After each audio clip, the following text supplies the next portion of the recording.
it's time to sit back and relax with your favorite drink. And listen.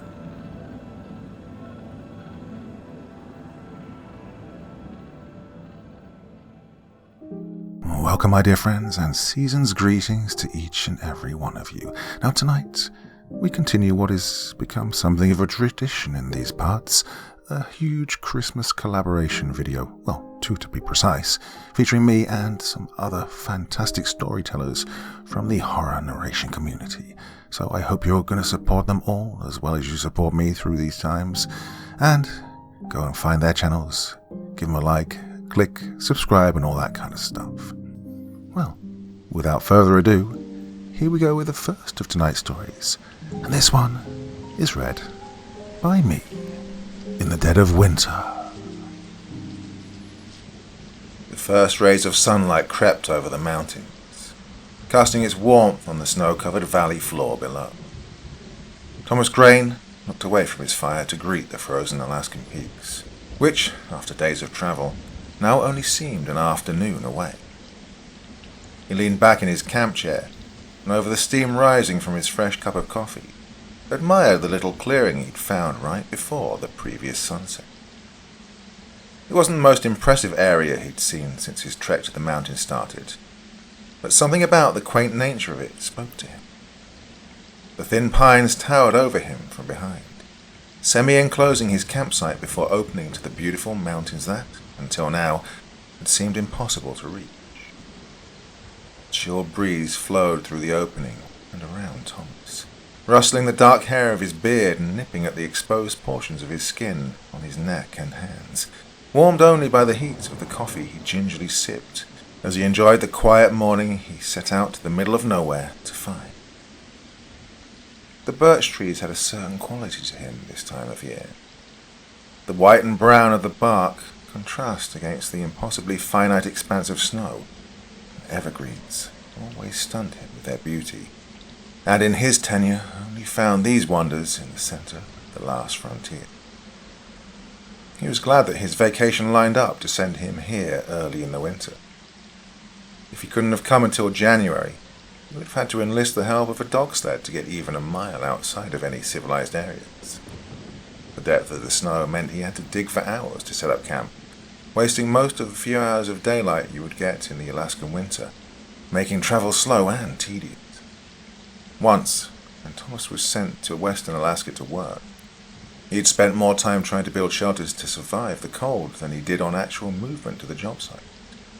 But now, in early November, the snow was only a few inches deep in most areas, with the wind drifts piling up a few 3-foot berms against steep slopes, making light foot travel a possibility, while preserving the awe-inspiring white canvas of wilderness that Thomas dreamt of when he lay his head anywhere else in the world.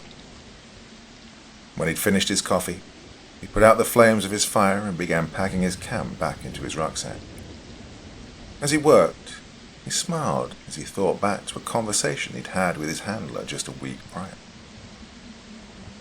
His handler, George, let out a hearty laugh that filled the small, dingy coffee shop they'd found in the small city in Chilai that they spent the last month occupying. There was a stark contrast between the two men. Thomas, who wasn't slender by any means, paled in comparison to the mountain that sat across from him, his form barely able to be contained by the booth it occupied. "We've been on the trail for almost 18 months, Thomas." George paused to sip his coffee from a cup that looked comically small in his large hands. "And you're telling me you want to take your leave hunting deer in Alaska?"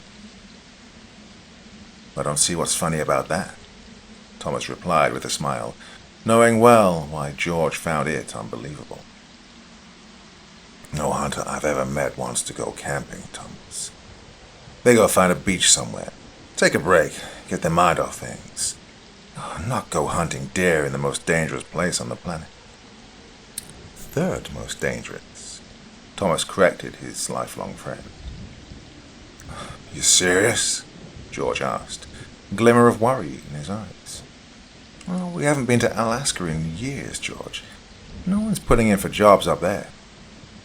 Thomas took a pause before adding, "Oh, and I miss it." People are always asking for help in Alaska. No one wants to pay for an old hunter to track down a Wendigo and giant wolves. Well, I've already planned the route.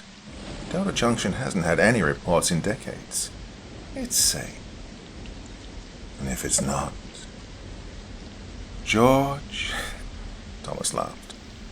I just got done dealing with a horde of vampires in the Chilean jungles, and you're asking me if a hunting trip to kill deer is safe?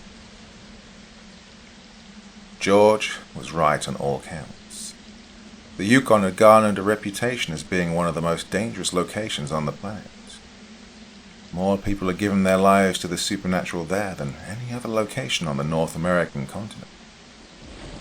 While Thomas wasn't old by any means, in their line of work, a 33-year-old hunter was considered ancient.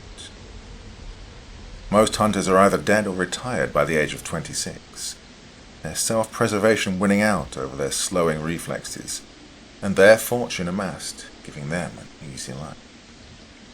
The job was never meant to be for a family man, but in Thomas's time he found that many freshly married men flocked to the organization, deeming that 8 or so years of work was well worth the rest of their lives they'd spend on the American dream of white picket fences and 2 children families.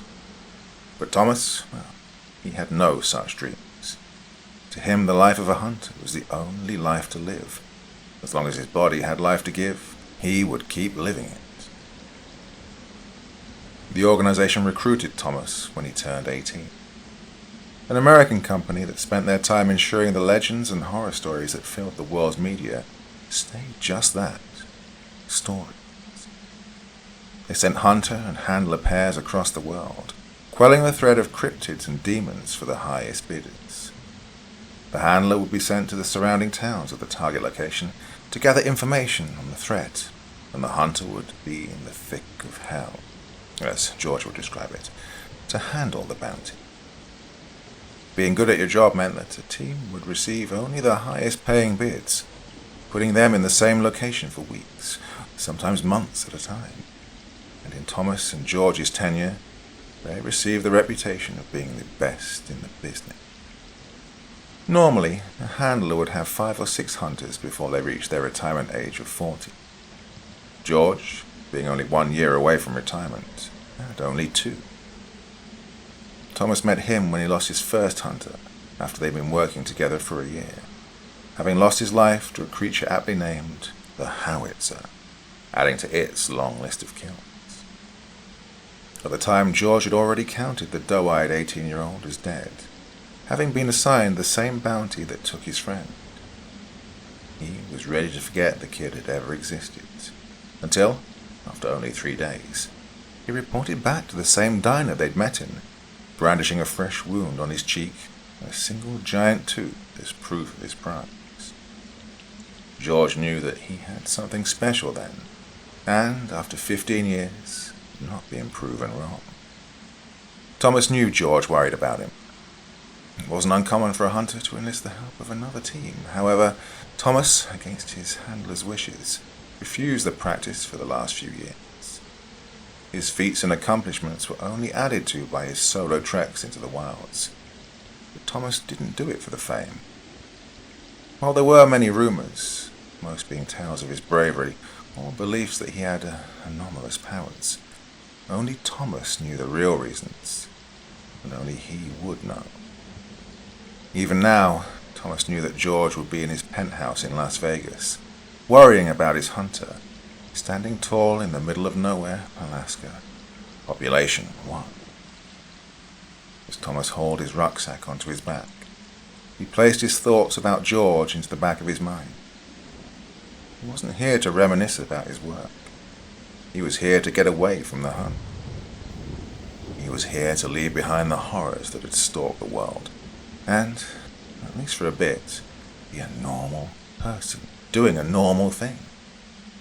He picked up his SR-25 from its resting place on a nearby log and let his gaze rest on the mountains, drawing in its beauty before raising his shemagh over his face and stepping out of the clearing.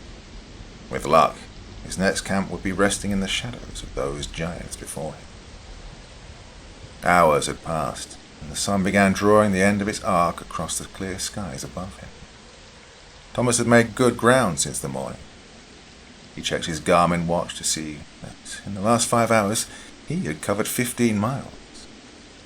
The mountains were now only a few hours away, and by his judge of things, did seem close enough to make camp at the base of them before nightfall.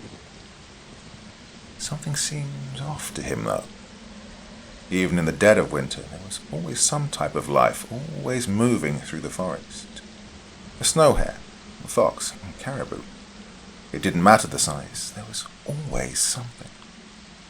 Save for a few birds he'd seen when he left camp that morning, it was almost like this part of the forest was empty. That seemed impossible for Thomas. When he was sent into the Russian taiga to assist as hunter in the tracking an ancient witch, known for her ferocity and complete decimation of ecosystems, there were animal tracks and presence of life to be found everywhere. Here, there were none.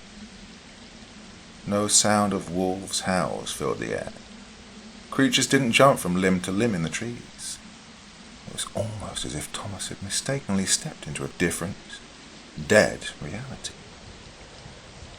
Odd enough as the situation Thomas found himself in, he didn't feel like he was in danger. Over his career, he developed a sixth sense, a gut feeling to when danger would occur. He always felt watched when on mission, like at any moment a denizen of the night would spring from some unknown hiding place and drag him down to his grave. But the peace of the forest was impenetrable. The wind still blew, dancing to its own frozen song. The sun shone its victorious bright lights, and, besides the utter absence of the wildlife, nothing felt wrong. Maybe nothing was wrong. As he approached a clearing and stepped through the trees, he knew, though, something was. Before Thomas was the remains of a campsite. 3 colourful tents sat in tatters. A cooler looked as if it had been thrown, with its contents across the field, and just as the forest he'd come from, no life was present. "Oh, you've got to be kidding me," Thomas sighed. He checked the chamber of his rifle to ensure he had a round ready, and began his approach to the ruin. He made his approach slow, listening over the crunch of each footstep for any sign of life at the camp, his rifle itching to be raised at the first sign of movement.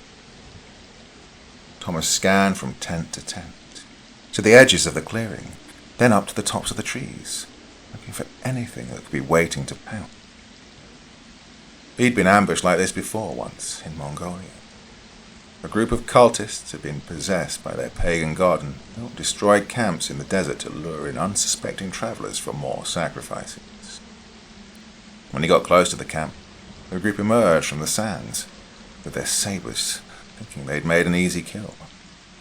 But, well, even then, vultures flew over the skies. It did nothing for his nerves when he made it to the first tent. This one was the most intact out of the 3, with only small holes in abundance throughout the sides of the fabric. Thomas noted the remarkable resemblance to bullet holes, as if someone had taken an automatic rifle and slew whoever was resting inside. He readied his rifle and sidestepped around the tent to the still-closed entrance. He closed his eyes and took a deep breath, readying himself for what he would find on the other side of the fabric door. Slowly, he undid the zipper. The inside of the tent was unremarkable, devoid of life, and the resident looked like he'd left in a hurry, leaving their sleeping bag half open and a bag of half-eaten chips next to it, their pack still nestled neatly in the corner. He stepped away from the tent and looked at the ground around it. Footprints led into the forest. "You left in a hurry," Thomas spoke to the air. "What were you up against?" Satisfied that he would find nothing here, Thomas started for the second tent. This one had seen its better days. The top of the dome dent had collapsed, as if taking an impact from a large weight. A portion of the fabric near the end had been ripped open to a shoulder-width hole, revealing the head of a sleeping bag. No footprints or drag marks surrounded this tent. ripped from the bag and into the sky. Why the different MO from the first tent? Thomas puzzled. He felt he would find his answer, or at least some semblance of knowledge at the third tent. He didn't even need to approach to know that he would not find that. The final tent lay in tatters across the campsite. Orange strips of fabric littered the area around it, leaving only the frame of the tent standing. Snow had been kicked into the tent's remains, covering the bag that had been left by its former resident. Thomas stood in wonder of the situation. He approached the center of the camp where a few large logs surrounded a fire pit. Empty bottles of alcohol lay strewn about. Sitting at one of the logs, he held his hand out over the embers of a once large frame. Still warm, Thomas remarked. This happened recently. He gathered his thoughts. Something about this didn't make sense. 3 tents, all attacked in different ways. It's uncommon for cryptids to work together on hunts. Different species usually prefer to stay on their own, segregating their parts of the animal kingdom. It wasn't to say that they wouldn't accompany each other on hunts when they were desperate, but Thomas knew that the things that lived in the forest of Alaska were capable enough and large enough to handle a 3-person camp by themselves. He would have seen scuffs in the snow, where the creatures would fight over the remains of those they killed, greedily picking over the meager scraps 3 people would provide. The weirdest of all was there was no blood anywhere in the camp. With the ferocity the camp had been attacked, there should have at least been some blood, but Thomas found none. Just like the rest of the forest, this place was dead. The only proof anything had been there were the ruins he now occupied. The only clue Thomas had left to go on was the footprints he'd found at the first tent. If he wanted to know what happened here, he'd have to find out what happened to that person. Before he rose from the log, Thomas spotted a box half buried in the snow next to him. Picking it up, he found it was a frozen but still usable box of ammunition. .308 caliber, the civilian equivalent round his 7.62mm rifle was using, close enough to allow it to fire. Not seeing a rifle at the camp, at least Thomas knew his survivor was armed. However, he wasn't sure how much that would help them, or if they were still a survivor at all. As the sun drew lower still from its perch in the sky, Thomas reached the edge of the clearing. He looked back, over the campsite, into the mountains which, for so long, was something that called to him at arm's reach, now seeming impossibly far away. With a deep breath, Thomas followed the footprints into the woodland. Thomas tracked the prints for around an hour. They led him through an erratic path through the forest, twisting and turning in no particular direction. At times the prints would stop behind a felled tree or mass of foliage, as if they'd stopped to hide from their pursuer, before taking off again in a different direction than before. Whatever destroyed the camp wasn't happy they let one get away, it seemed. Thomas assumed that they'd followed the survivor through the branches, seeing as how there were no tracks but the survivors. This still puzzled Thomas because, even then, there would have been debris from the impact of the creature littering the ground where they jumped, and hiding behind objects not beneath them would give the creature clear sight to the survivor. That clue ruled out flyers too. No, the assailant had to be ground-based. The only thing that made sense to Thomas at this point was a spectre of sorts, ghosts or demons with little to no tangible effects to the world around them, unless they were extremely powerful. Thomas had dealt with them before, on many occasions in fact, but even they would leave signs of their existence. For the life of him, Thomas could not figure out what this creature was. As the sun dropped lower in the sky, its light no longer produced the warmth it had given the world throughout its time over the forest. Thomas drew his shimar higher across his face, leaving only a slit for his eyes. He was starting to get worried. Tracking the footsteps through the dark would be a challenging task, especially with the possibility of an unknown creature stalking the area. He'd need to find camp soon, but if he did, the chances of the survivor still being alive would decrease from slim to none. So he would press on, deeper into the unknown. Something told him he had to. It was then he felt it. As the light began to fade, giving way to twilight, Thomas felt that twisting knot arise in his stomach. He wasn't alone anymore.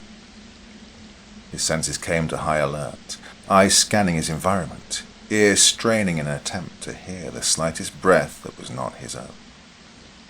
There was no sound, no movement, but Thomas knew he had just become a target. A hunt was on. His pace quickened, lining up with the frantic steps of the tracks he'd been following.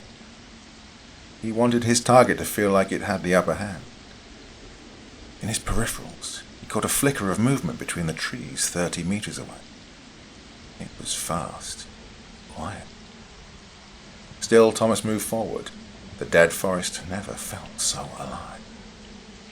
The tracks took a right turn, heading up a shallow embankment. Thomas followed them, and whatever was with him gave chase. It took him to the bottom of a shallow cliff face. As he moved, much as he thought the survivor was at this point in their journey, he saw that they were running too. There was a hole in the cliff, a cave, and the footprints headed into them. He heard them, the scurrying feet through the snow, walking and then running, then thud. Thomas turned to the direction of the sound, raising his rifle. About 10 meters from his barrel sat no creature. There were no footsteps, no sounds of his assailant. Instead, nothing more than a sapling stood before him. A single growing tree among its siblings of giants, birch by the looks of it. But why, in the dead of winter, did this child have green leaves sprouting from it? The forest had returned to death. Thomas was alone once again, save this sapling that defied what Mother Nature had instructed it to do. The weirdness of the situation overpowered him, and the twisting feeling in his gut ensured Thomas that he was not safe. But he had found his survivor. When Thomas stepped into the cave, he was greeted by a tunnel that twisted and turned for about 20 meters before he saw a light coming from around a bend. There was a fire here, giving Thomas hope that his next clue to the situation was alive. He took a few more steps before hearing rustling from in front of him. "Help!" Thomas began to speak when he got to the corner, but his greeting was cut short by the report of a rifle and debris falling from the wall beside him. Planting himself firmly against the cave wall, ensuring that he would not be the next thing to be struck by a bullet, he spoke again. "What the hell are you doing?" Thomas yelled into the cave. "Please, just go away." The voice was a surprise to Thomas. He hadn't counted on his survivor being a woman, especially one with a voice that filled the air, such as hers. Soft and sweet, even when panicked. "Did you come here from the camp?" Thomas replied to her, ignoring her pleas. "I have a gun. I know how to use it." "I'm not here to hurt you," Thomas spoke calmly. "I found your camp a few hours ago. I tracked you here. I'm a friend. I'm here to help." "No," replied. "Yeah, I know you're scared," Thomas continued. "I can help you, but you need to let me." "How do I know that?" the woman joked back. She was afraid of Thomas. It made him think that whatever she'd seen looked close enough to human to be mistaken as one, possibly even talk like them. You're alive, aren't you?" "No," response. "Look, I'm gonna come out, but if I do, I need to know you're not gonna shoot me. I handle things like this for a living, and I'm no good to you dead." Thomas spoke slowly to her, trying to calm her as best he could. Put down the gun, he continued. Can you do that for me?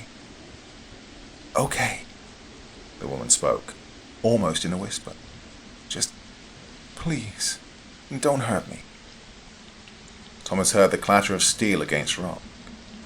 He stepped from his cover into the light of a dimly lit fire, illuminating the small cavern. The woman sat, pressed against the back wall, rifle by her side, knees drawn to her chest, tears streaming down her cheeks.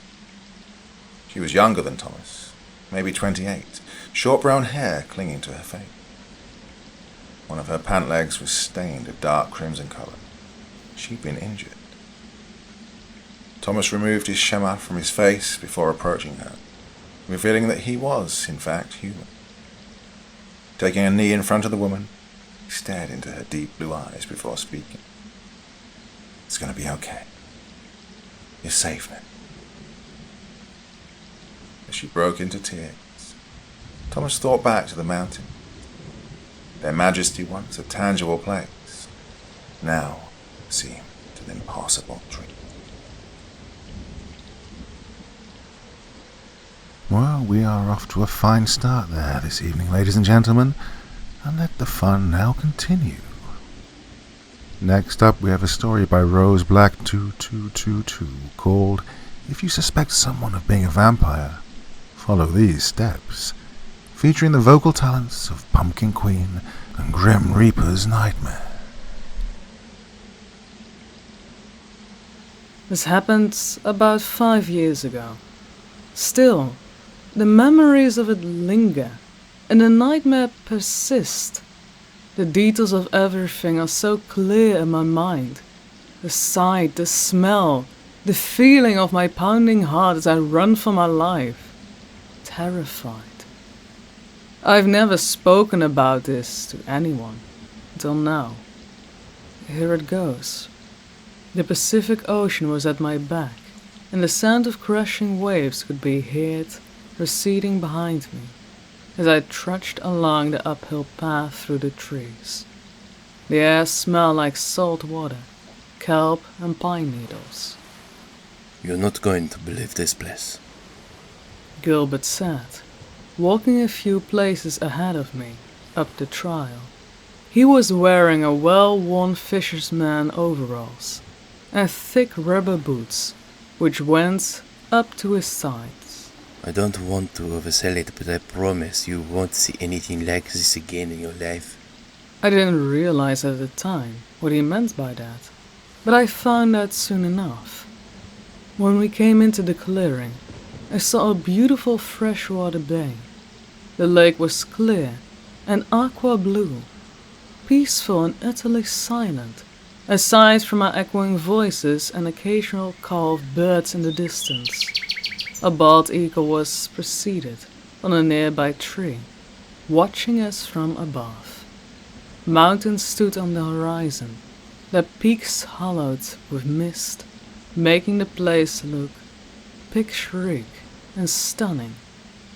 My trip to British Columbia had revealed many of the most beautiful views I've ever seen, and this one topped them all.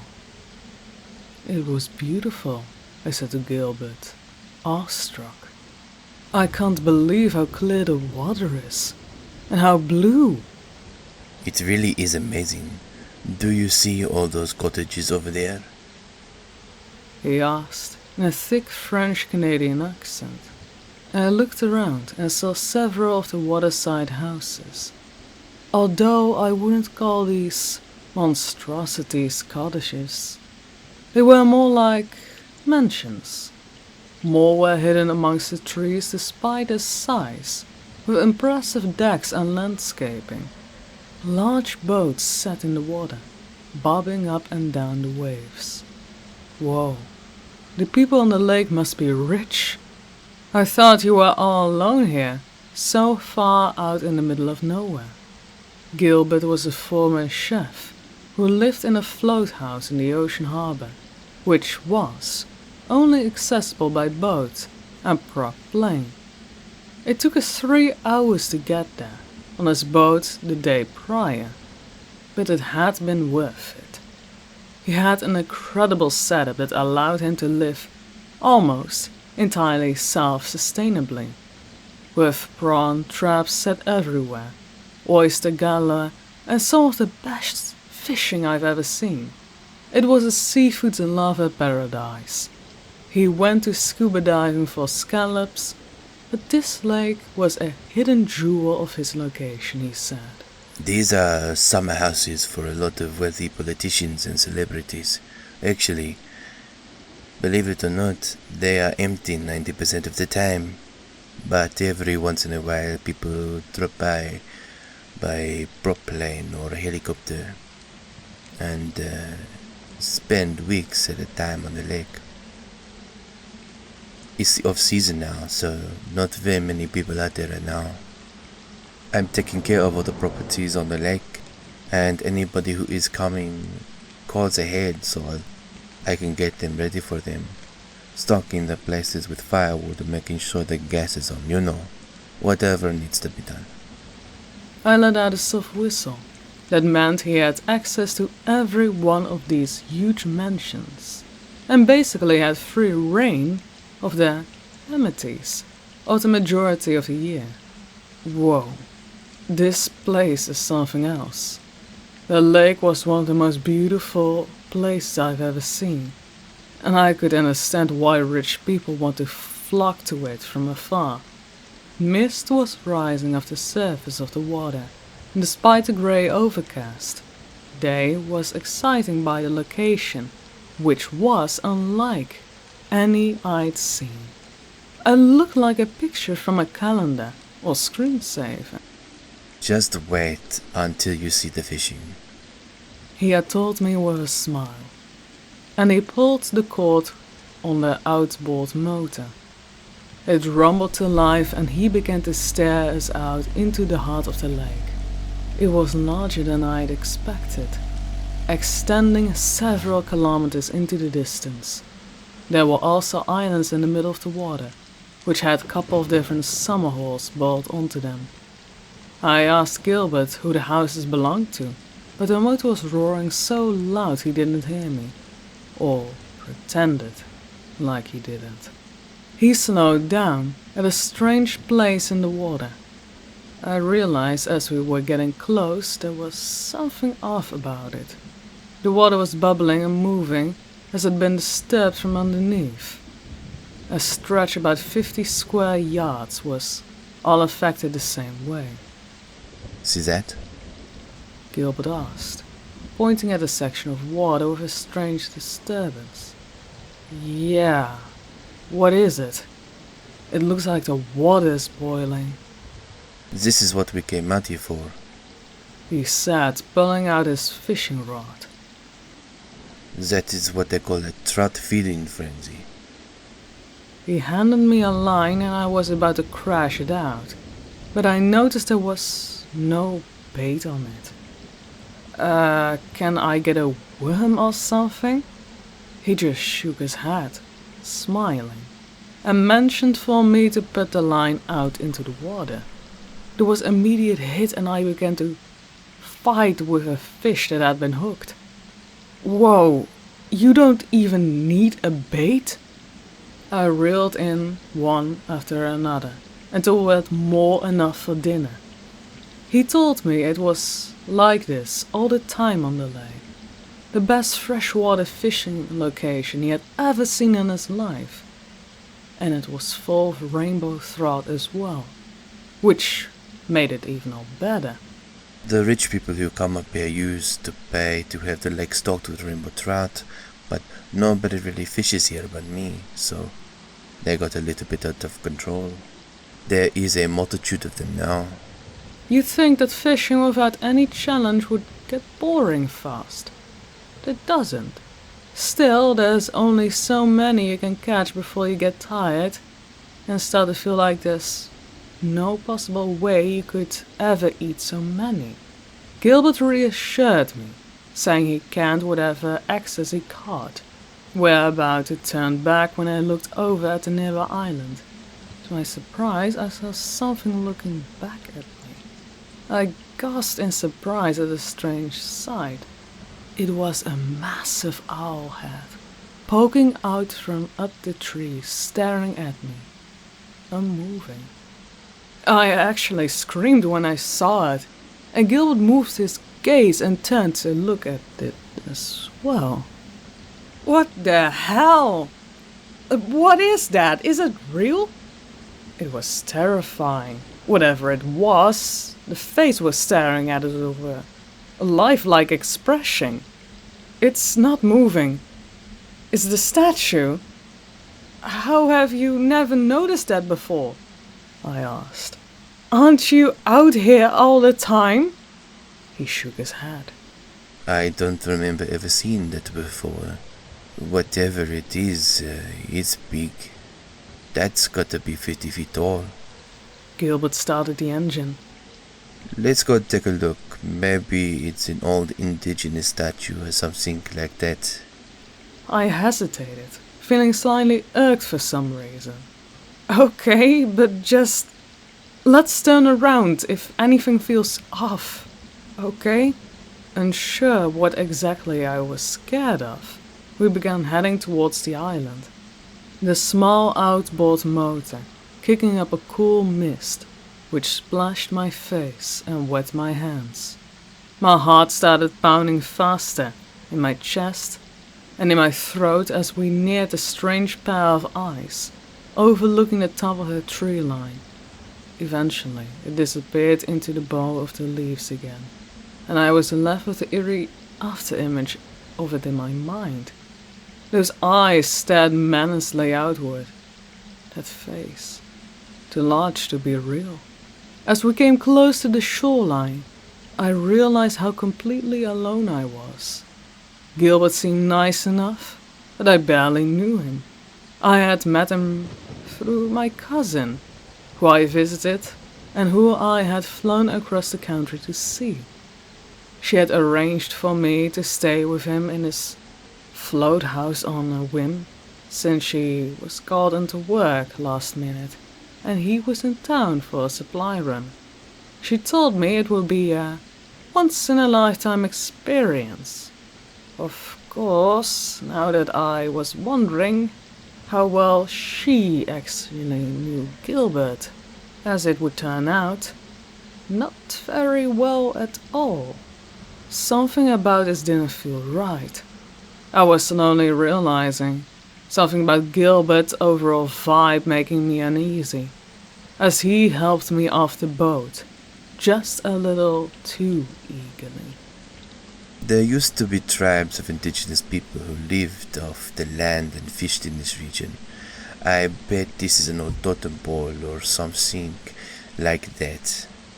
This could be a huge discovery. Good eye noticing it.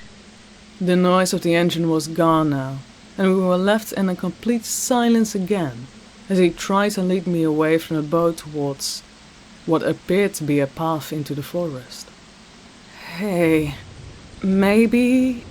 can we go back? I'm not feeling too well, I lied. My stomach is upset. Don't be silly, come on, it'll just take a minute. It looked like it was just up that hill here. I tried to shake it off, the feeling of paranoia, and half succeed, and began to follow after him. I looked back over my shoulder at the boat. I thought I could always run back to it and use it to escape if I needed to. This path looks pretty well worn, I said, catching up to him. Maybe the folks who live in those summer houses know something about the statue. Yeah, that could be. I'll have to call up a couple of people and see if we're the only ones who have found this place. It's pretty visible from the water, but maybe just from the tangle. That one spot you could choose to fish? I thought, but didn't say. We came over a ridge, and sure enough, there it was again. Only this time we could see the whole thing. Up ahead of us, in a clearing, was a massive towering statue of an owl. It had been at least 50 feet tall, maybe more. It was difficult to judge, but there was no totem pole. It was wide as a house, as its base, standing imposing and impossibly way out of here, in the middle of nowhere. At the base of the huge terrifying owl statue was what appeared to be a dais, pulpit, pews, and an altar off the side of the lectern. That was when I noticed that there were people watching us from near the statue, their clothing blending in with the bark of the trees. I saw several figures in brown hooded robes, their faces shrouded in darkness, moving slowly and deliberately. They produced long, sickle-shaped knives from the deep pockets and began to march towards me. I looked horrified towards Gilbert's face. He was wearing a knowing look, saying that I had been right not to trust him. He didn't appear surprised to see any of this. He didn't even bother to try and stop me when I ran, screaming. Instead of his head just turned on a slow shrivel, watching me go. I turned and bolted towards the motorboat, my shoes crunching the dry leaves and the pine needles beneath my feet. I nearly slipped in a mud puddle and sprinted as fast as I could, too terrified to look back and see if Gilbert was chasing me. I just assumed he was. By the time I got back into the boat and ventured to look back, I realized he wasn't close behind me. However, he didn't mean he wasn't following me and hiding in the trees. I tried to start the engine and realized why he hadn't bothered to throw much effort into stopping me. The outboard motor's pull cord was missing. Without it, there was no way to start the engine. Gilbert, the sly bastard, had customized the motor with a clip on start cord they could easily remove without it being noticed. There was no oars in the boat either, which meant I was stuck. Unless, of course, I could swim across the lake, which I didn't think I was capable of. I'm not a strong swimmer by any stretch, but it was at least a kilometer to the other side, if not more. The sun was beginning to set, I noticed, and I looked around the lake to see if there was some other way to escape. That was when I saw all the figures standing on the shoreline across the water. In front of each of the summer houses, there was a dark silhouette looking at me across the lake. Dozens of them were staring at me. In the waning light of the evening, the sound of motorboats being started up at the same time echoed across the still surface on the lake, and each of them moved in a union towards their vessels. I knew without a second thought, however those people were, they were coming for me. The altar beneath the giant owl statue. It was meant for me. I was going to be a sacrifice. You picked the wrong week to come visit. Sorry. Gilbert sat behind me in a thick Quebecus accent.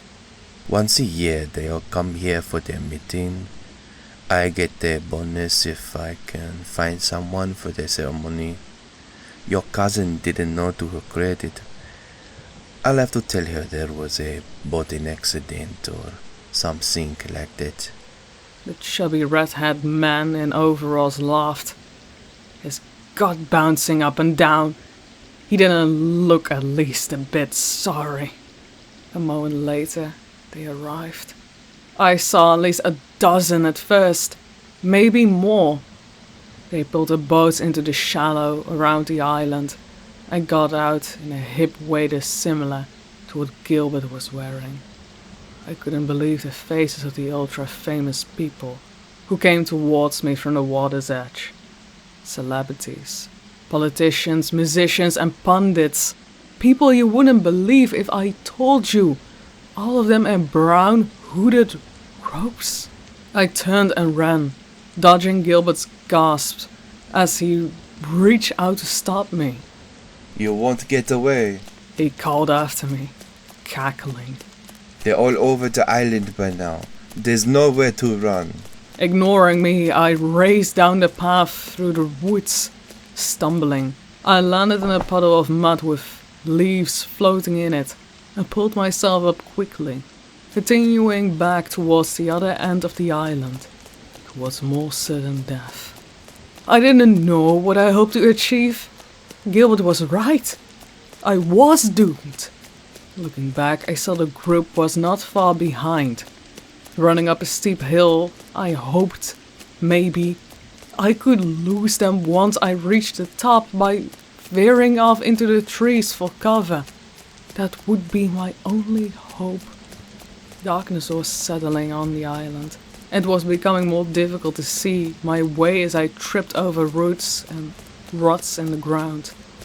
Finally, I reached the top of the hill and immediately ducked into the trees to the right, hoping to lose him in the twilight darkness of the trees. The sound of voices coming after me made me run faster than I should have, and I suddenly found myself tumbling over the edge of a precipice I hadn't noticed up ahead. I landed hard, hitting my head on a rock. Instantly everything went black. I woke up, tied to a slab of rock, cold beneath my back. My wrist and my ankles were bound tightly, and I couldn't move, as someone spoke loudly nearby, sounding as if they were mid-sermon speaking some dark prayer in the men's church service. Craning my arching head upwards, I looked around to see if I was now directly beneath the giant owl statue, tied to the altar, which I was laid out on top of. A man in a brown robe was on the dais, speaking loudly to the assembled crowd, watching from the woods.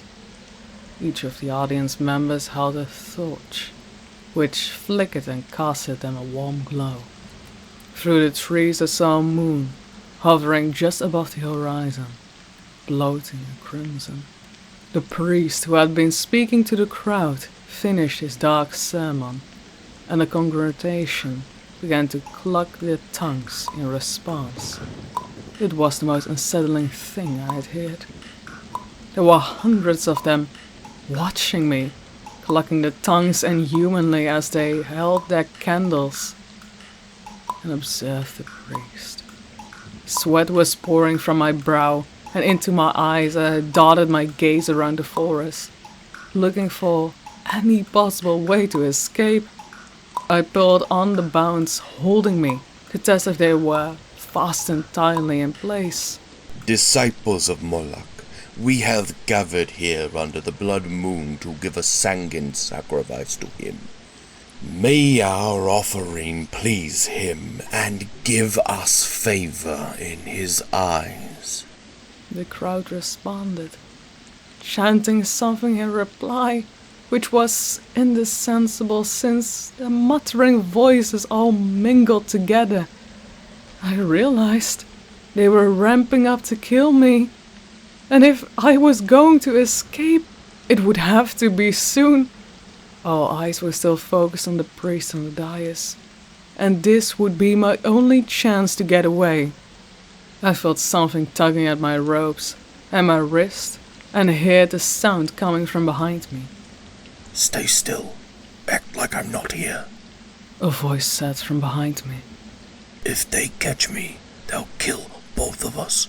Despite the man's words, I couldn't help looking back and seeing his face. He was wearing a brown robe like the others.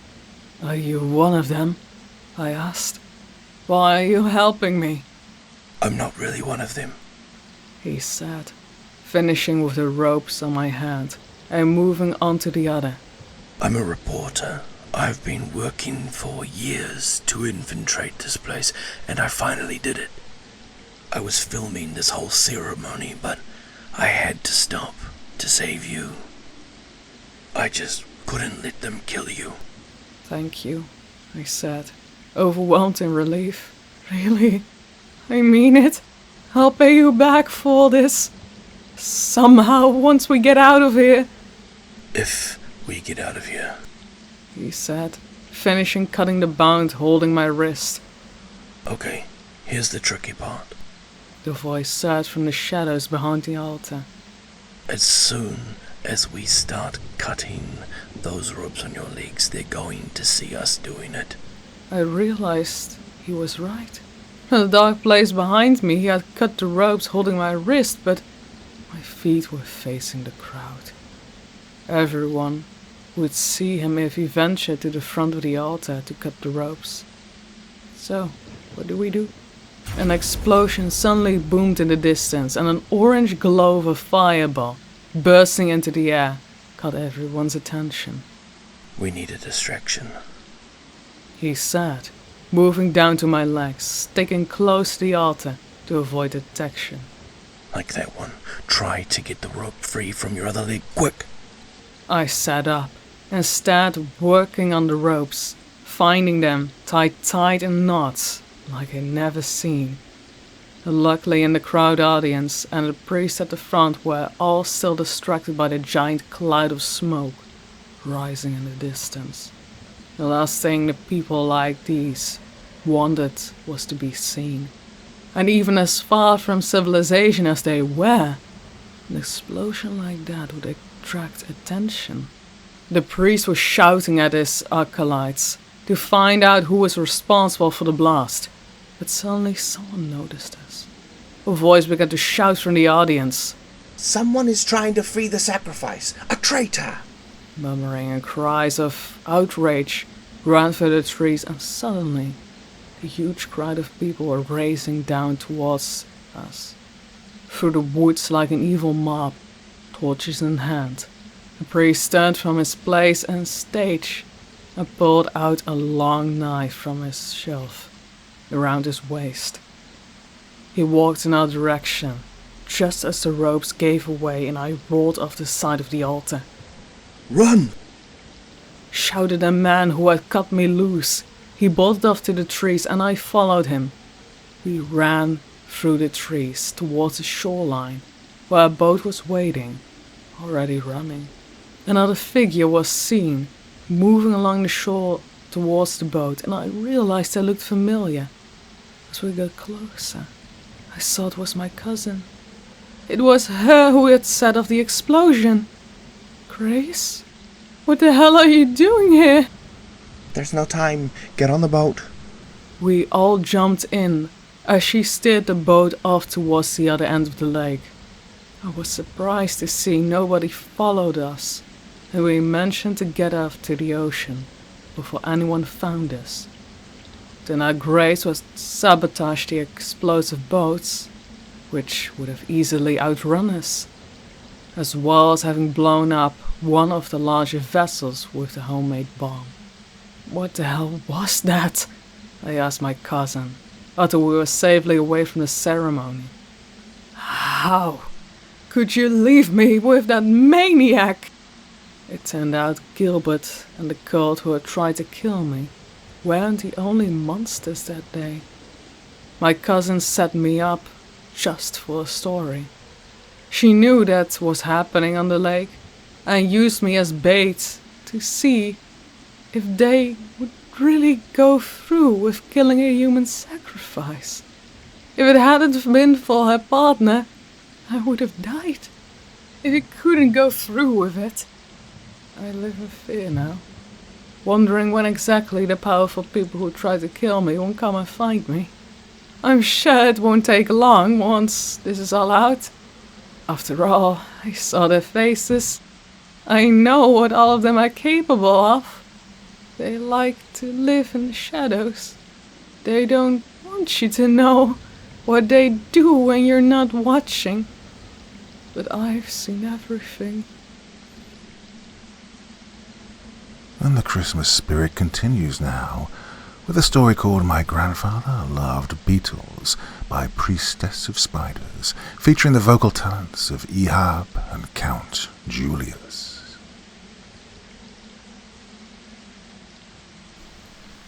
My grandfather was a retired entomologist, so it makes sense that he would retain at least a passing interest in insects. But even after he cashed in his 401k and decided to live out the rest of his days on saved money, his love of bugs seemed only to increase. After my grandmother died, his passion for insects became nearly all-consuming. As old age set in, and he became unable to properly maintain his extensive collection of live specimens, he recruited my help to assist with their removal. My parents passed away a few years ago, so whenever my grandfather needed assistance, he would often turn to me.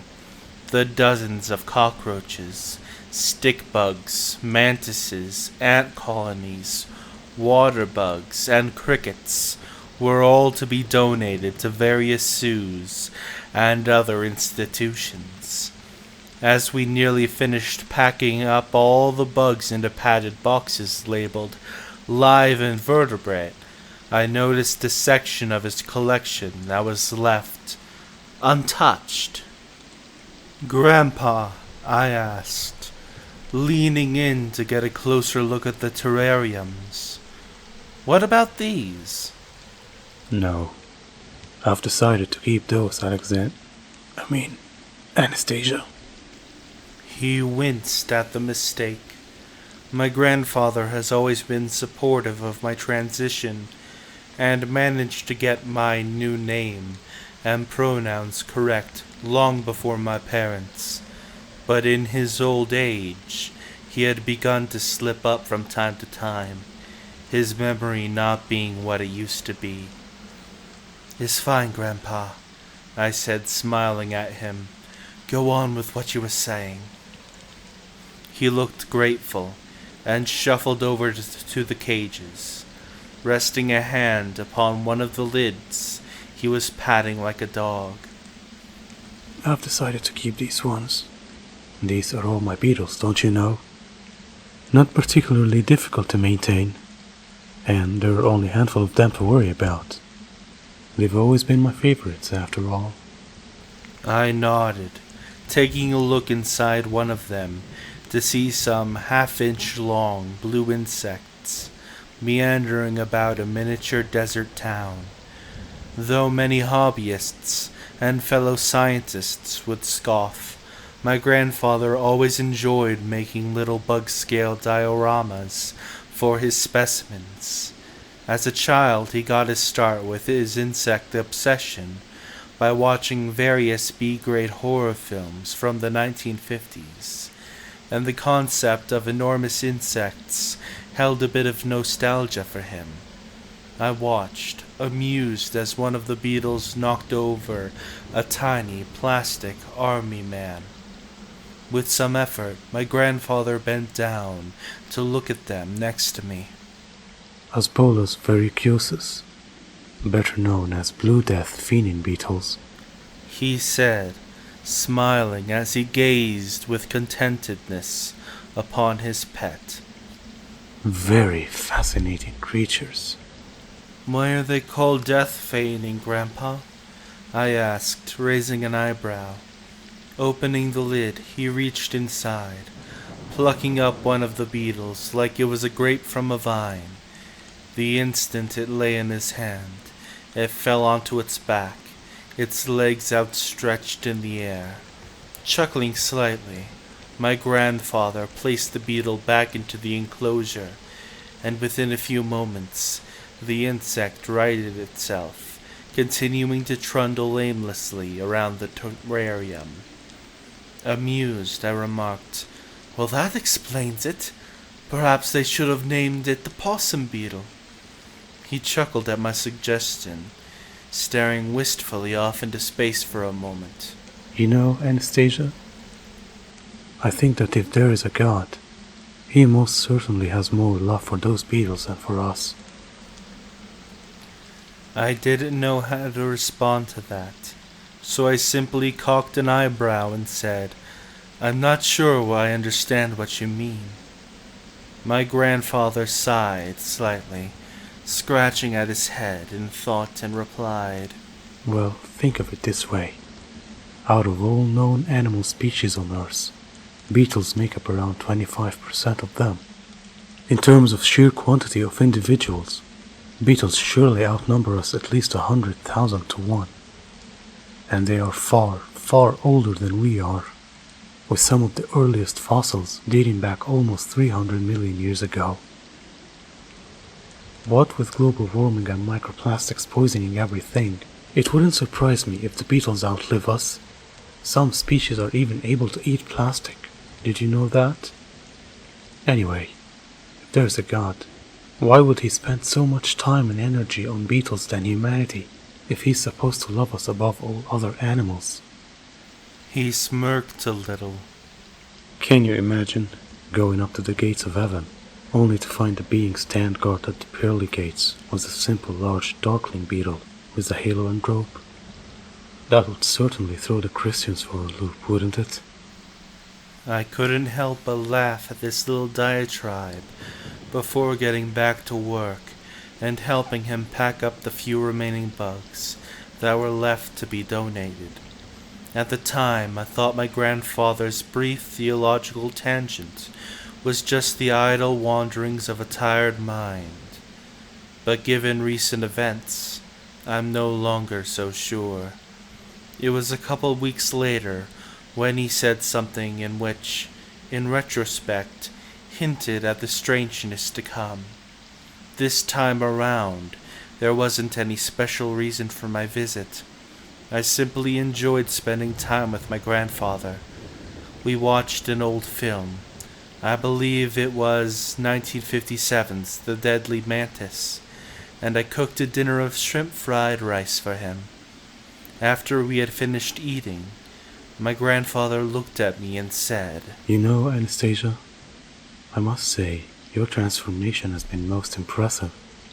Less than a year, and you hardly even resemble the person you once were. An almost complete metamorphosis. At times, I envy your ability to completely reinvent yourself, to become someone new. At that, I laughed slightly. Is this your way of coming out to me, Grandpa? I asked, smiling. His face flushed, a flash of mild frustration and embarrassment crossing his face for a moment. No, that's not what I meant at all. I didn't mean... You don't really think... I cut him off, still chuckling. I'm just teasing, Grandpa. I know you're not transgender. I'm curious, though. What is it you'd like to change about yourself? It's never too late to change who you are. Standing up from his chair, he waddled over to the wall of beetles, pulling out a terrarium of what seemed to be just empty dirt. Digging through it for a moment, he pulled out an unusual object. It was brown, with a texture that looked almost like that of a tuberous plant. Two long protrusions extended out from one end of the vaguely potato-shaped object, and as I watched the other end wiggled spasmodically. This My grandfather said proudly, is the pupa of Dynasties Hercules, a kind of rhinoceros beetle. In a couple of weeks, it will emerge as a fully formed beetle. Those structures you see on the end will be its horns. Yet, less than a month ago, it was a fat, soft-bodied worm-like creature.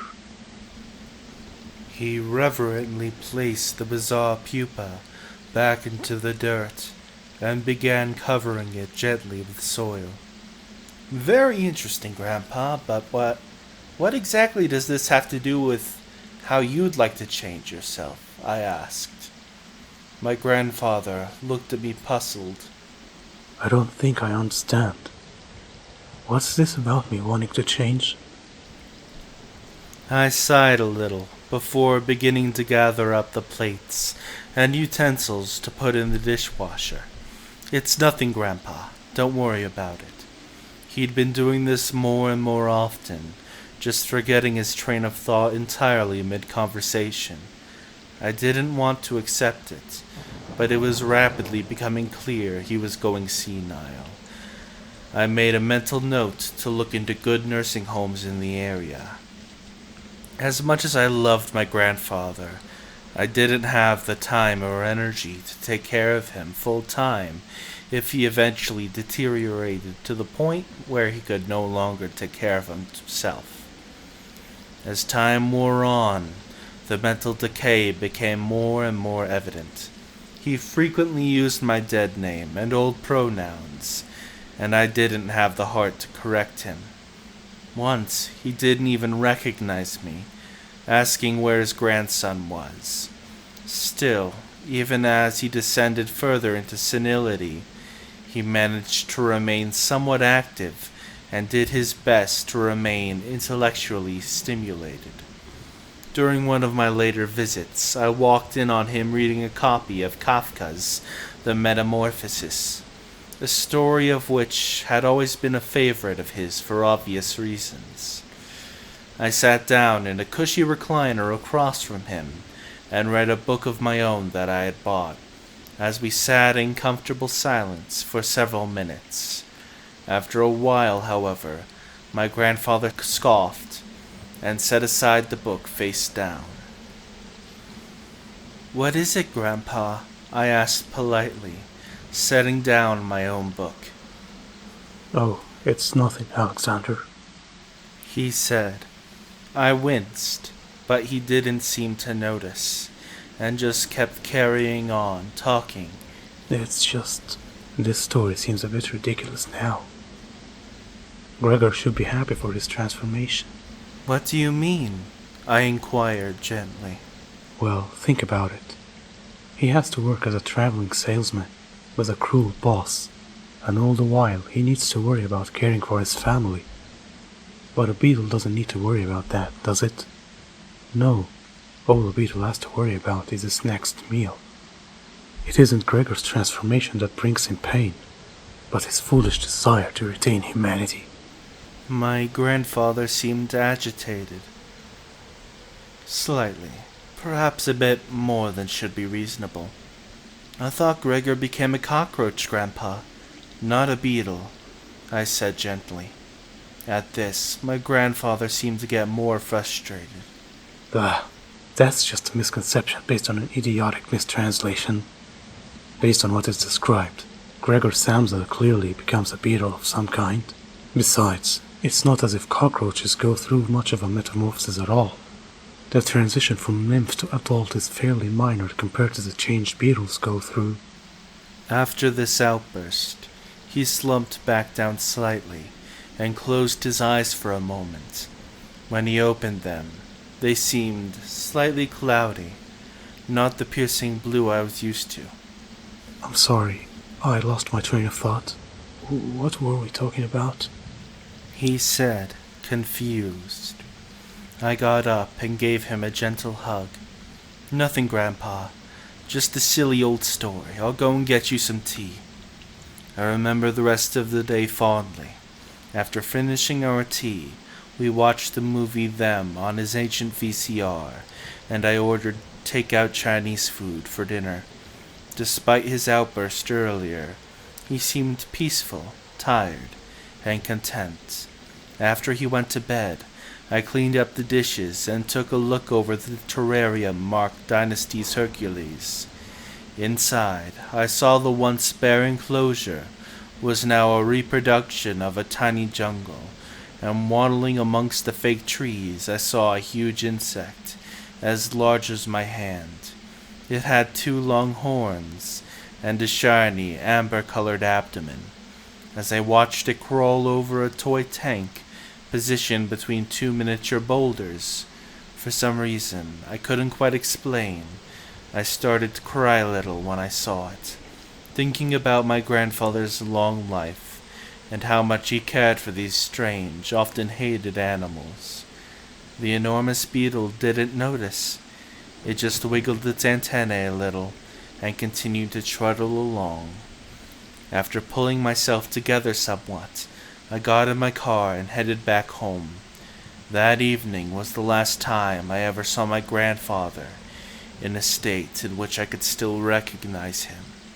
It was about a week later when I next visited my grandfather's house. I had called him multiple times throughout the day, but he hadn't picked up, so I was getting a little worried.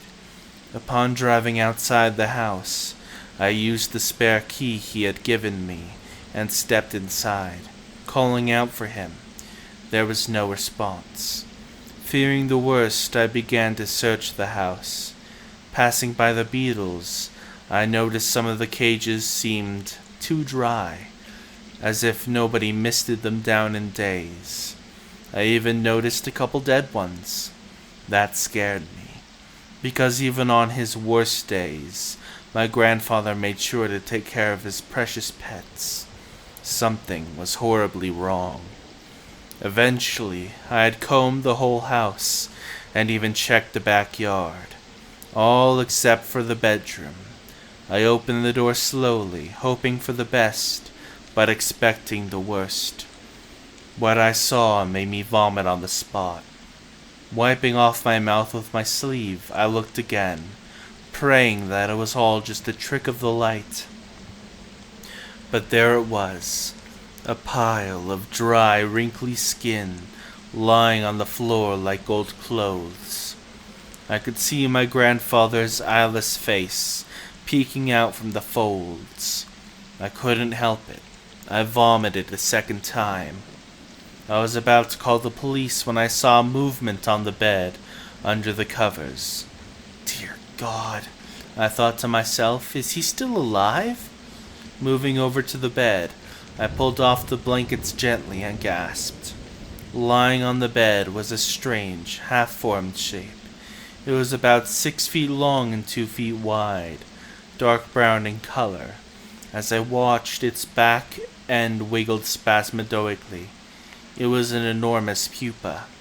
I staggered out of the room and fixed myself a drink. I'm not normally one for liquor, but I needed it. I had no idea what I should do. Should I call the cops? The FBI? Would they even show up? After downing several more gins and tonics than I should have, I began to formulate an idea. Moving carefully, I took out all the furniture in the bedroom, except for the bed. I made sure to cover up the pupa again, which seemed to stop the worst of its thrashing. I couldn't bring myself to touch my grandfather's shed skin, so I just pushed it under the bed with a broom. It felt disrespectful, but with the gin in my system, I knew that just touching it would be more than enough to make me retch again. Using a hole saw, I cut a small peephole in the door, taping a piece of cardboard over it that I could remove to get a look when I needed. I took the bolt and chain off the front door and attached them to the bedroom door. Finally, I cut a small rectangular hole at the bottom of the door and blocked it on the side with an old heavy toolbox. That way I can move out of the way even when needed to provide food and water if whatever emerged from pupation survived. 2 months passed. I moved into my grandfather's house, maintaining his collection of beetles, and every day checking through the peephole to see if anything had happened. I lost contact with my friends, and became something of a recluse. It was fortunate that I worked remotely. Otherwise, I'm certain I would have lost my job. I only ever left the house to pick up groceries. One day, I awoke to the sound of scratching at the bedroom door. Getting off of the sofa, I crept carefully over to the door. After the scratching stopped, I took off the cardboard that covered the peephole and looked through. Clinging to the wall, I saw an enormous beetle, at least 6 feet long. Long antennae gently probed its surroundings, as its 6 powerful claws dug into the drywall. Its exoskeleton was still soft and pale. It was clear this thing had only recently emerged. As I pressed in to get a closer look, I stumbled, cursing softly. The beetle turned its head towards me, and I screamed. It was monstrous, a horrific parody of a human face, with vestigial teeth pointing out at odd angles, and the faint outline of a skull visible in the exoskeleton's form. The eyes were disturbingly human, and like my grandfather's, a distinctive piercing blue. The enormous sharp mandibles destroyed any illusion of humanity, however. It charged towards the door at the sound of my scream, scuttling awkwardly. I guess it needed to figure out how to use its 6 legs effectively.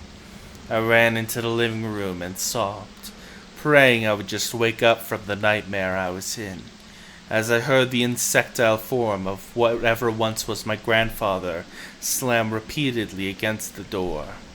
After about 15 minutes, the pounding stopped, and I managed to calm down a little bit. I waited a few hours before checking in on it again. The exoskeleton had hardened, turned a shiny black, and I could hear a clicking sound as I moved about the room, observing its surroundings. I took note of the thing's appearance, and hurried to my grandfather's bookshelf to search through his various insect identification guides.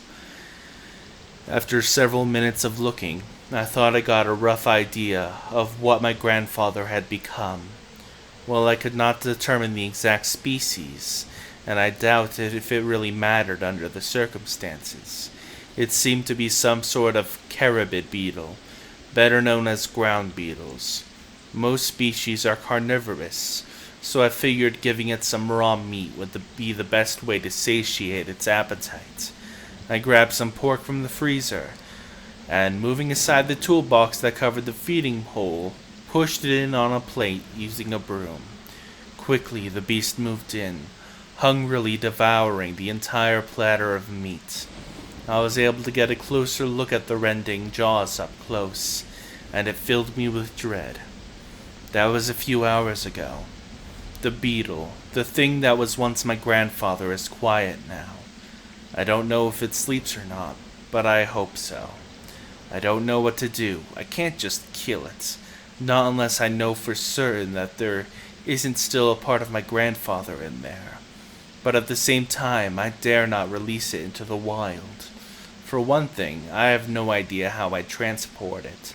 And for another, I don't relish the thought of a 6-foot-long carnivorous beetle being let loose upon the world. I have no idea what I'm going to do next. And I miss my grandfather now more than ever. Well, for those of you who've been missing me, don't worry, I make an appearance in the next story. This is by Jordan Grupe, and it's called I Competed on the Chopping Block, a live reality TV cooking competition. I was lucky to escape with my life. I'm joined in this story by the vocal talents of Musie's Modern Dreadfuls and the author Jordan Grupe. Remember to smile. People at home don't like to see frowning faces, okay? Got it. The woman marched quickly away, saying something into her headset, then glancing down at the clipboard in her hand. Lights were shining hot on my face, cameras pointed at me. I felt myself sweating. Warm drops of it ran down my cheeks, but I was too afraid to wipe them away. Suddenly the host walked onto the stage, a slim, short kid with slicked back blonde hair, in a dark suit who appeared no more than 20 years old, if not younger. He ignored us and looked at the cameras, checking to make sure everything was ready, as if he was the one running the show. Finally, when everything was set, he glanced back at us and gave a quick, show-stopping smile. His pearly white teeth sparkled in the bright lights, his eyes dark as night, but glimmering with intelligence. All set, folks? We nodded nervously. I quickly looked at my 2 competitors, a tall, athletic man named Dan, who ran a catering company, and a woman named Susan, who's a private chef. Being the executive chef at a well-respected restaurant, I felt confident in my chances to win the cooking battle against the 2 of them. I had 20 years of experience and culinary school education under my belt, after all. Of course, I had no idea what we were in for. None of us did. Not yet, anyways. The bright lights shone in my eyes, obscuring my vision, and I heard someone begin to count down. Okay, everybody. We are live in 5, 4. The woman stopped counting out loud, and only her fingers could be seen in the glare, held up and letting us know how long until the camera started to roll. 3, 2, 1. She pointed at the host, who spoke his opening lines seamlessly and with practiced efficiency. Hello, everyone, and welcome to the Chopping Block, the only live TV cooking competition of its kind. I'm your host, El Tilnatus, and as always, judge is the one, the only, Bob Beilsey. You folks at home know how the game works. There's only 2 rounds, and our competitors will receive a mystery cauldron full of ingredients and will be forced to make a dish using each item. Then we'll be tasting each and every dish to find out who's going to be on the chopping block. He turned around and looked at us with a showman's grin. I was slightly surprised this egomaniac hadn't arranged for a studio audience. It seemed like just the show for that sort of thing. Cheesy and over the top. Ready, contestants? We nodded our heads excitedly, still not knowing what was coming. We would find out soon, though, one by one. Okay, bring down the cauldrons. 3 massive cauldrons were lowered from the ceiling by ropes until they settled on the floor. I tried not to think about the cameras pointed at me, the lights shining hot on me from the ceiling, and the audience watching at home. Not that I had ever heard of this show before, but I guess that a lot of people probably watched it. Dan, Susan, and I began to open the cauldron lids, and one by one our faces turned sour as we grimaced and looked at each other with confused disgust. "What is that?" I exclaimed. I couldn't help it. The black pot was full of blood and indeterminate organs. I guess they were from a pig or a cow. I wasn't really sure. The size of them wasn't quite right for either. Venison, maybe? But no, wasn't that either. The clock was ticking, so I didn't think about it too much. I had worked with offal before, so I just dug in my hands and grabbed each one of the 4 slippery, blood-soaked organs and ran over the sink with them. Maybe this was a holiday episode, a Halloween special they were filming in advance, I thought to myself. That would explain the cauldrons and the blood-soaked innards. I just wish they'd said something beforehand because it really caught me off guard. But then the other 2 contestants looked uncertain as well. They were still working up the courage to examine the cuts more closely, poking at the bloody bits with their fingers and making faces. The thought occurred to me that I might actually win this competition. I just couldn't afford to get cocky. After rinsing off the organs in the sink, I got a better look at them. There was a heart and a liver, as well as a pair of kidneys. Still unable to determine which species of creature they came from, I decided to just wing it and saute the liver and kidneys and process them to make a spread for a tartine. There wasn't a lot of time for anything else. The round ended with a loud buzzer, and I felt fairly confident, having a decent-looking dish to present. This fact was not lost on the host of the show. Eltil Natus looked at us one by one and scoffed at everyone's dish but mine. The other 2 were not particularly well plated, I hate to say. Still, Dan managed to make a passable flatbread, while Susan had prepared a handmade pasta, although I could tell she struggled with the time constraints. Her ravioli had exploded in the boiling water, resulting in her filling being mostly lost. Okay, time for judging. The host took our plates and went back to a black curtain going behind it. I presumed it was where a judge sat, but it was odd that we didn't get to meet him. About 10 minutes later, the host came back with one covered plate in his hand. Time to find out who's on the chopping block tonight. He lifted the dome, revealing Susan's exploded ravioli. I saw her cover her face with her hand in shame. sorry, Susan. Bob thought your ravioli was well cooked, but unfortunately we both found it salty, and your filling sadly did not make the plate. For those reasons, you have been selected for the chopping block. I understand. Thank you for the opportunity. Please exit behind the black curtain. Be well. We took a break after that for half an hour before moving on, so that we could drink some water and use the restroom if needed. The next round began, and the cauldrons were lowered down once again, and Dan and I set to work grabbing ingredients from them. This time it was small pieces of meat that looked freshly carved and bloody, floating in a sanguinous bath at the bottom of the cauldron. Bob and I are still hungry. Make us a nice filling entree this round, said the host enthusiastically. We set to work, and I fulfilled his request, creating a hamburger from the strange-looking bits of meat. It was quite lean, so I added a hunk of beef fat from the fridge for that perfect 70-30 beef-to-fat ratio. When I formed the patties with my hands after that, I noticed the smell was strange. Not lamb or beef, not pork or venison. It wasn't goat or emu. I had tried those before as well, and I was fairly certain this was a meat I had never eaten before. I nibbled on the cooked pieces, tasting it for seasoning, and just hoped we would find out what it was at the end of the show, since I was actually pretty curious, to be honest. The timer expired, and the buzzer went off once again. Time's up. Bring your dishes forward and prepare to be judged by Bob. Leaving our plates on the table provided, we stepped back and waited. Instead of taking the dishes back to the judge, this time we heard him coming out to us. Heavy footsteps came thudding louder and louder from behind the curtain, and my heart began to beat fast, hard in my chest, as I felt an impending sense of doom and dread overcome me. The curtains rippled and ruffled in the wind as if something immense was moving behind them.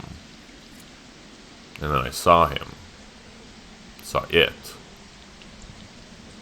The thing which came out from behind the black curtain was huge and dark, covered in tendrils of smoke and steam which moved in and out of it and all around it, making it seem not entirely real. And yet flies buzzed around it and swarmed alongside it as if one with the beast. Welcome our famous judge, everybody. Prince of Demons, Lord of the Order of the Flies, Bob Beelzy. Beelzebub, you twerp!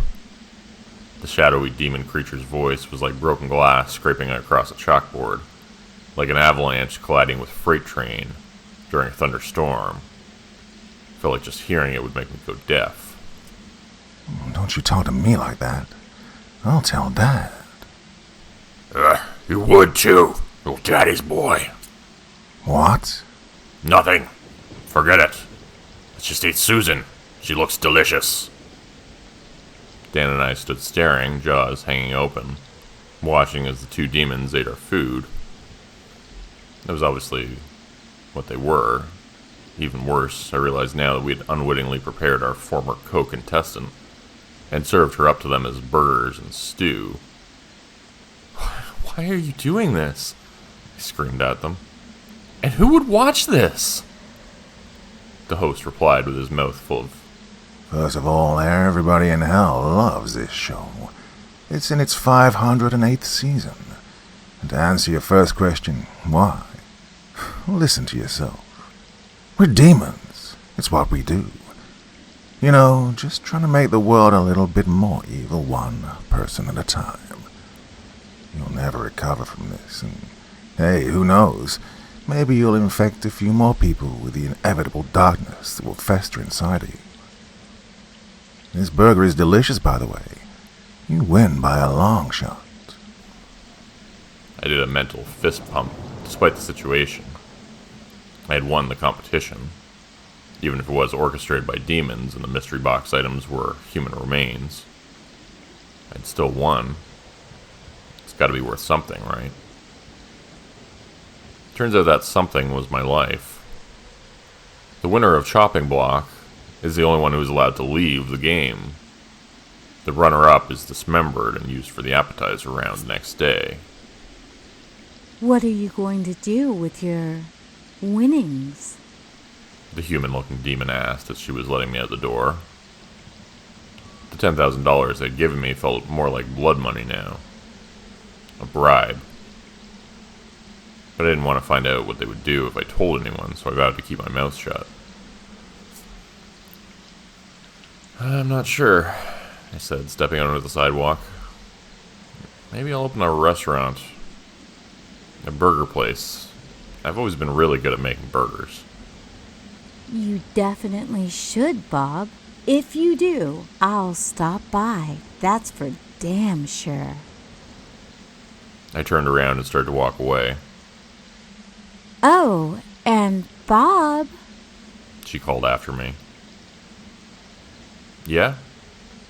Don't forget about our Tournament of Champions next month. Can't wait to see what you come up with for that. You're going to have way stiffer competition next time, though. Good luck. She slammed the door shut and left me standing in the street, stunned and terrified. I would have to do it all over again next month. Anybody have any good recipes?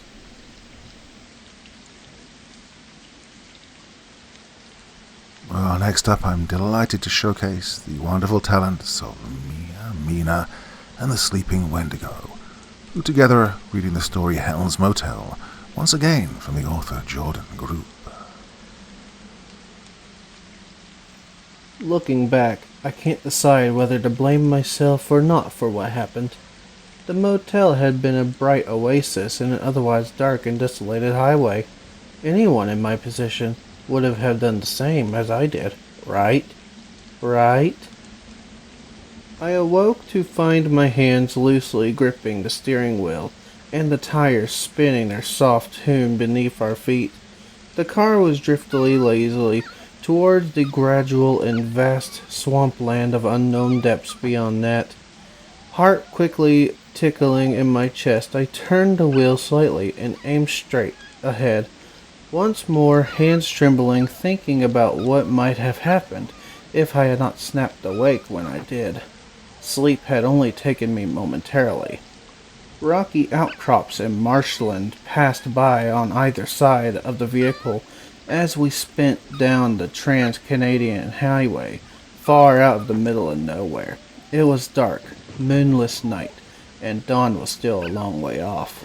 Christine was fast asleep in the seat next to me, so she hadn't noticed my lapse, but the dog was whining in a back seat full of anxiety. Was that what had awoke me? After blinking a few times, the twisting dark highway came into focus again, illuminated by the high beams of my old beat-up Chevy. We had been driving for over 12 hours, and my eyelids, with lead, and I imagined tickling gears above the pushing them downwards constantly against my efforts. Why I had talked Christy out of stopping at the motel for the night, it was a sensible thing to do, I was realizing now. The car could have easily gone into swamp or a rock wall. There were plenty of those around. "Should we stop for the night, Gibson?" I asked my old blonde cocker spaniel in the back seat. My wife woke up with an anxious cry and I swerved slightly in surprise. At least there were no more cars at this time of night. It was 3 a.m. and the road was completely abandoned. Huh? She stumbled blankly. Where are we? Still a couple hours from Ottawa. I can't understand how you're still driving. Honestly, I feel like I could have passed out any second, I said, leaving out the part where I had just done that. Next motel I see, we're stopping for the night. Hallelujah to that. She said, yawning. She looked to be worse shape than me.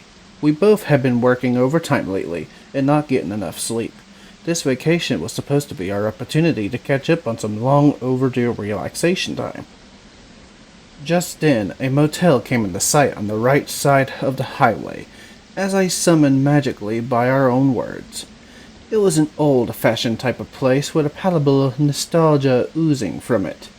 I slowed down and pulled into the gravel lot, parking the car in one of the empty slots. There were plenty to choose from. The place looked like it was an older motel, perhaps built in the 50s, as it had just maintained with an era in mind.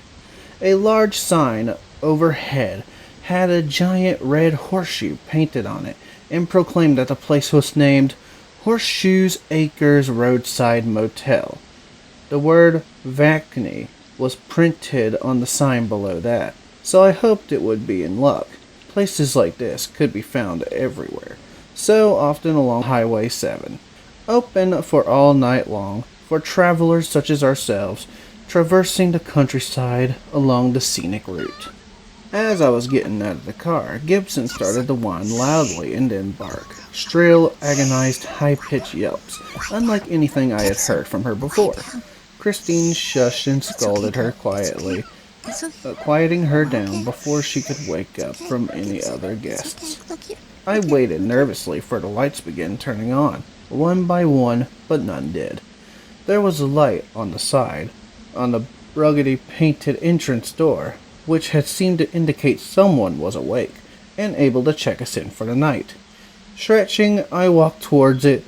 A sinking feeling began to grow in the gut like a cinder block, and was now sitting inside of it. The office was brightly lit. When I went inside, an old wood-planted radio playing in one corner. A paisley white man wearing thick black horn-rimmed glasses sat beside the desk, wearing a tan Patterned shirt that looked like it had escaped from the 50s. In fact, everything about the office. and the man looked to be from that era. The radio, the calendar, the black rotary phone on the desk. The guy was obviously a very enthusiastic collector, and I immediately assumed he was the owner of the motel. "Hi, I was hoping to rent a room for the night," I said awkwardly. He stood up and smiled impishly at me, his teeth sparkling white and large. "You and the gal pal need a room to shake up for the night." His head tilted awkwardly. The man was putting out the creepiest vibes imaginable. His pale face looked back at mine with an unknown expression, eyes bugging out as if he was in constant surprise, the whites slowly puckering behind his glasses. "How much is for a room? We're only going to be here for a few hours," I said, feeling unsettled, brows tied in knots, just looking at this man and talking to him. His smile was off-putting, as were his words and his mannerisms. It made me want to look somewhere else, anywhere else. He was also making disturbingly unbroken eye contact. I remember again that it was 3 a.m. and we were in the middle of nowhere, surrounded by all sides of swampland, cornfields, and more of the same for miles and miles. I imagined him suddenly pulling a knife out from behind the counter instead of a room key, and running 2 rustily plated blades across my carotid before watching the blood sprout out, dancing in the fountain of its crimson spray, and holding his tongue out, tasting the copper tang. Pushing that thought away, I brought my eyes up to look at him, feeling that immediately sense of revulsion and displease creep back again. Let's get one thing straight. This ain't no fast street motel. $5 for you and the missus, no wedding ring. I am assuming you need a double. He winked at me slyly. Whatever that is, we don't take it. If you don't got the bread, you can beat feet, and you and your date can go back to playing backseat bingo. "Oh, okay," I responded, thoughtfully confused. "You take debit?" He just laughed at that and shook his head, looking ready to kick me out. Then he saw the antique watch on my wrist, a gift from my deceased father, and his eyes widened even further than before. "I'll take that as cholesterol. How's that? Give me the watch and you can have the room. Tomorrow you can go to the bank in town and grab the cash. Pay me back, assuming you're good for it, and I'll give you the watch back. Deal?" He pretended to spit on his palm and stick it out for me to shake. Vaguely disgusted, I took it and shook with him, handing over the watch that I loved so dearly. I was too tired to argue at that point, and besides, the watch wasn't that valuable. It was just sentimental to me. "Oh, and one last thing," he said as I was about to leave the office. "Try not to wake the other guests. They might not take too kindly to it." With that odd and ominous warning, I left the office with the key in hand. After examining the wooden placard attached to it, I saw the key belonged to the room at the very end. Room 14 was just past our car. Once again, Gibson put up a fuss. She sat in front of the door of room 14 and planted her feet, refusing to budge. I picked her up and carried her inside, while Christine opened the door with the key. We left our luggage in the car, too exhausted to bother with changing out of our sweaty, travel-worn clothes for the night. The room was reminiscent of the office, wood-paneled in plain browns of off-white paint, fashioned for after the 1950s. Motel decor we were all familiar with the classic movies and television. The chairs were angular and minimalistic, uncomfortable looking. The couch was similarly retro-colored, with an indigo sort of shade that was reminiscent of the time period. It was obvious the theme of this place. 2 simple beds were nearly made out rough-looking sheets. I immediately threw myself down on the closest one to the door. Christine sprawled out on the other one. Hey, we've got 2 beds. You better believe I'm going to stretch out over here for the night.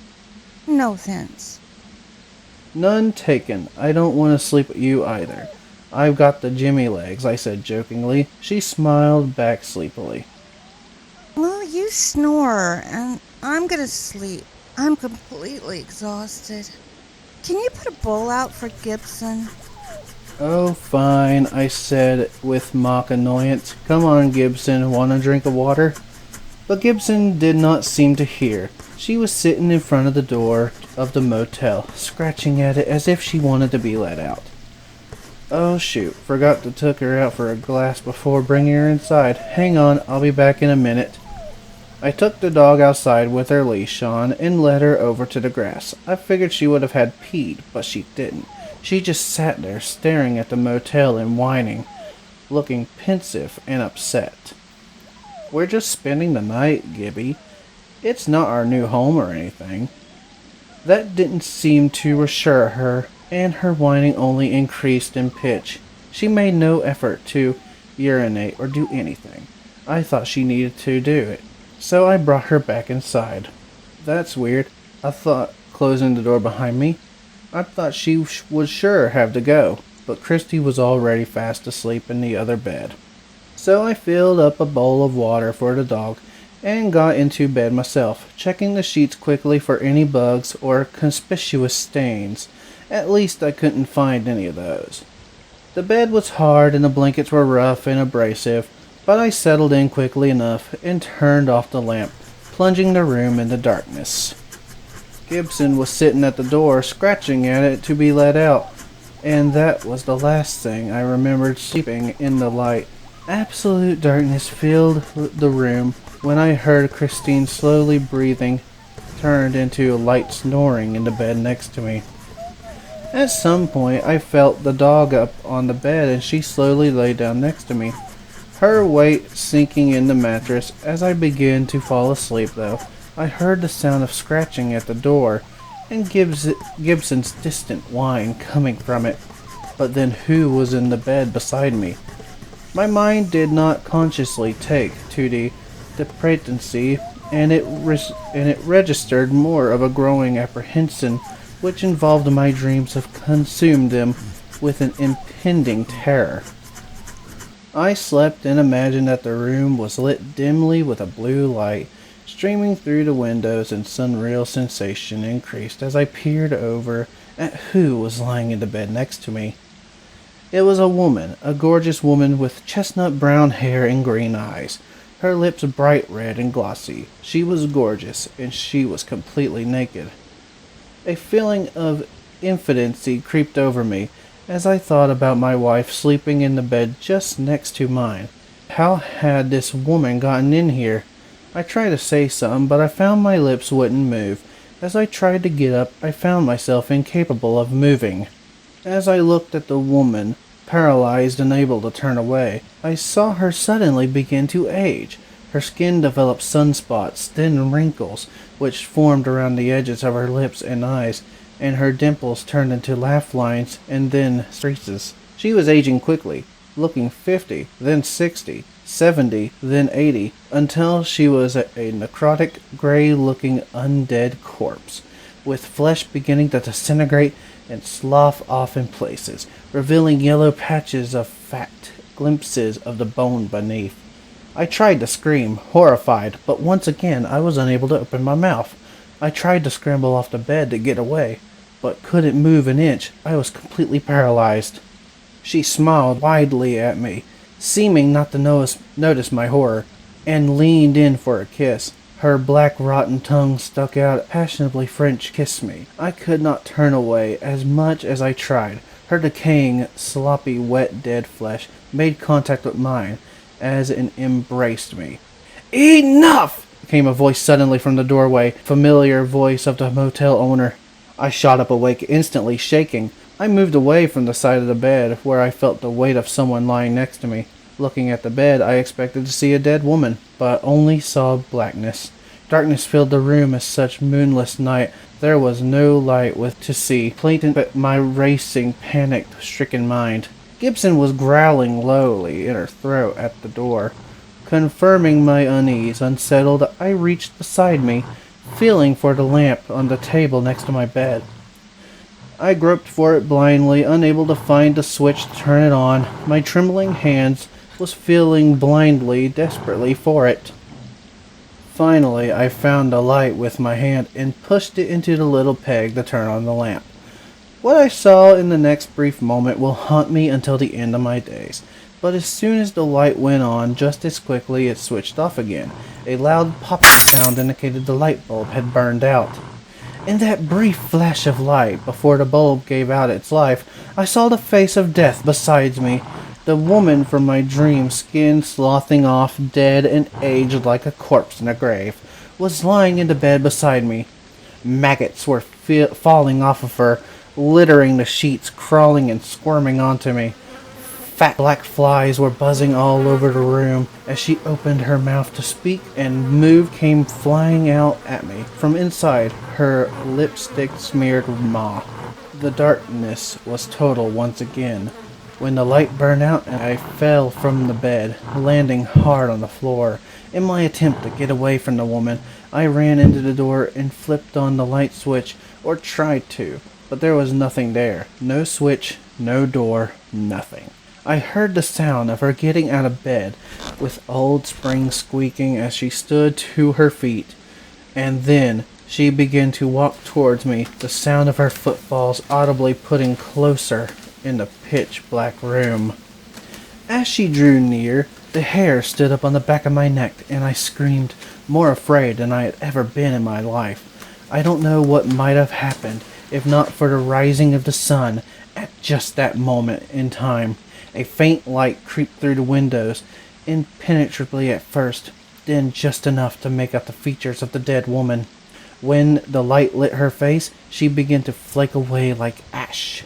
She slowed my stride, decelerating just before reaching me. Her hands hooked out like talons, long black nails, sharp at the ends, angled towards my throat. All these things, and her entire body began to drift away on a sudden draft that came in from the windows behind me. The whole room was suddenly flaking like old paint, drifting up into the air like ashes of the newspaper thrown onto a campfire, reddened with the heat at the edges for just a moment before lifting off and disappearing. Soon, I found myself standing in the blackened, burnt-out husk of an abandoned, decorative motel room.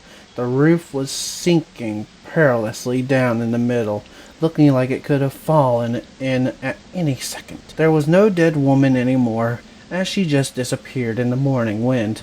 A few twirling ashes of all was left of her. Christine was awake now, having risen to the sound of my screams. She looked disbelievingly around and stared entirely at the motel room, her mouth opening and closing with no words coming out. Before either of us could say anything, I heard a siren whoop from very close by. The burnt door to the room was hanging off of its hinges as I opened it, helping Christine and Gibson outside before stepping to the moist dawn air. A policeman was getting out of his car, eyeing us up and down. We probably looked as terrible as we felt, if not worse, covered in blackened smudges of ash from sleeping inside. Surprisingly, he didn't give us a hard time about trespassing in the dangerous property. I found out later this wasn't the first time something like this had happened. The burnt-out remains of the Horseshoe Acres roadside motel were well known for leaving people scarred for life. "What were you folks doing in that place? You more of those ghost hunters?" he asked. "I don't think I need to tell you that it's not safe in there." I turned around and saw what he meant. The building was black and husk of its former glory, as we had seen it a few hours before. The fire had obviously taken it at some point in the past, as its roof was blackened and sunken in, holes visible in places. The walls were similarly ridden with gaps and holes when fire had eaten through and had left it unrepaired. "No, not ghost hunters. I feel like I've seen enough ghosts for the rest of my life after sleeping in there." His eyes went wide and terrified. "You slept inside?" He did a quick sigh of the cross on himself and got back into his car, rolling down the window before driving away. The words he spoke would stick with me for the rest of my life. Part of me wishes he had never said them. Another part is glad he did. "I don't know if this is true," he said, "but I heard somehow that if you fall asleep inside and there's restless spirits inside, they can get inside you. You were not protected when you were asleep. That's when I heard, anyways. Just maybe go see a priest or something, because that place," he pointed at the motel, "that place is full of grim and restless spirits." For some reason, a question slipped out of my mouth before he could speed away. "What if you could give the spirits something? A gift of great emotional value. Will that keep 'em out?" He just shook his head. "I don't know about that. Ask a priest when you see them. But who knows, maybe you're onto something." He drove away, kicking up gravel in his tires. We got back into the car and drove away from that haunted place as well, not speaking for a long, long time. Then, as I was driving, thinking about what the cop said, Christy put her hand out on my leg. It felt cold, clammy, ice-like. Gibson's low growl began again in the back seat. I glanced over at Christine, suddenly anxious, and saw her smiling, just happy to get away from that place. I thought at first. I didn't know the half of it. Not yet, anyways. But then she spoke, and I couldn't help but think she sounded different somehow. Older. "Hit the gas, Daddy-O. She said in that unfamiliar voice. Let's blow this popsicle stand."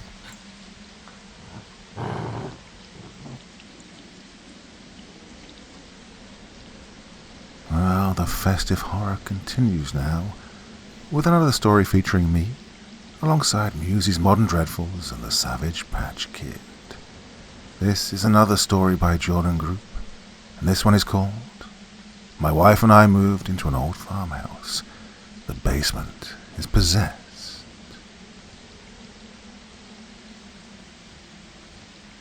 "Well, that's the last of it," I said, breathing a sigh and collapsing on the couch. I am officially toast. I had just finished hauling the last couple of boxes into the house from the moving truck. Stacks of them were piled throughout the living room, making a corrugated fortress around me. Unpacking would be another long adventure, but at least we had finally gotten all our belongings into the farmhouse so that we could begin the process of starting our new life here. As I lay on the couch, relaxing momentarily, the hairs began to stand up on the back of my neck. I started to get a strong sense that I was being watched, specifically from the door behind the stairs leading to the basement. It creaked open slowly, just a crack as I observed it back. I closed my eyes, ignoring the paranoid feeling. There was no one else in the house except for us. Therefore, nobody was watching me. It was just my imagination. Yet still, every time I turned away, I felt a tingling and saw a vague shadow in that direction, just barely visible in my peripherals. There was also a feeling of a presence that I could not ignore. The door to the basement yawned open wider, as if inviting me in. Darkness peered out, blacker than a midnight graveyard. Standing up on shaking legs, I began to walk over to that door, thinking a draft from the basement was blowing it open. I didn't like the feeling of it being ajar. Don't ask me why, but I just didn't like it. As I drew closer, the sensation of eyes watching me became even more powerful, as if I was drawing closer to a predator and my body was telling me to turn away and run. That darkness was too much for me to look at, so I turned my eyes away briefly, but that made the feeling even worse. I couldn't help thinking that if something jumped out from the doorway, I wouldn't see it until it was too late, so I looked back again, forcing myself to focus my attention on the eerie blackness. When I turned my gaze to the doorway, I could have sworn I saw eyes looking at me from the darkness for a brief instant. So quick it could have been passed off as a trick of the light, but it made my heart skip a beat nonetheless. I slammed the door so hard it shook the house, and my wife yelled at me to be more gentle with the old place. Heading to the kitchen, my heart was thumping in my chest, and I told Christine what had happened. What do you mean you saw eyes down there?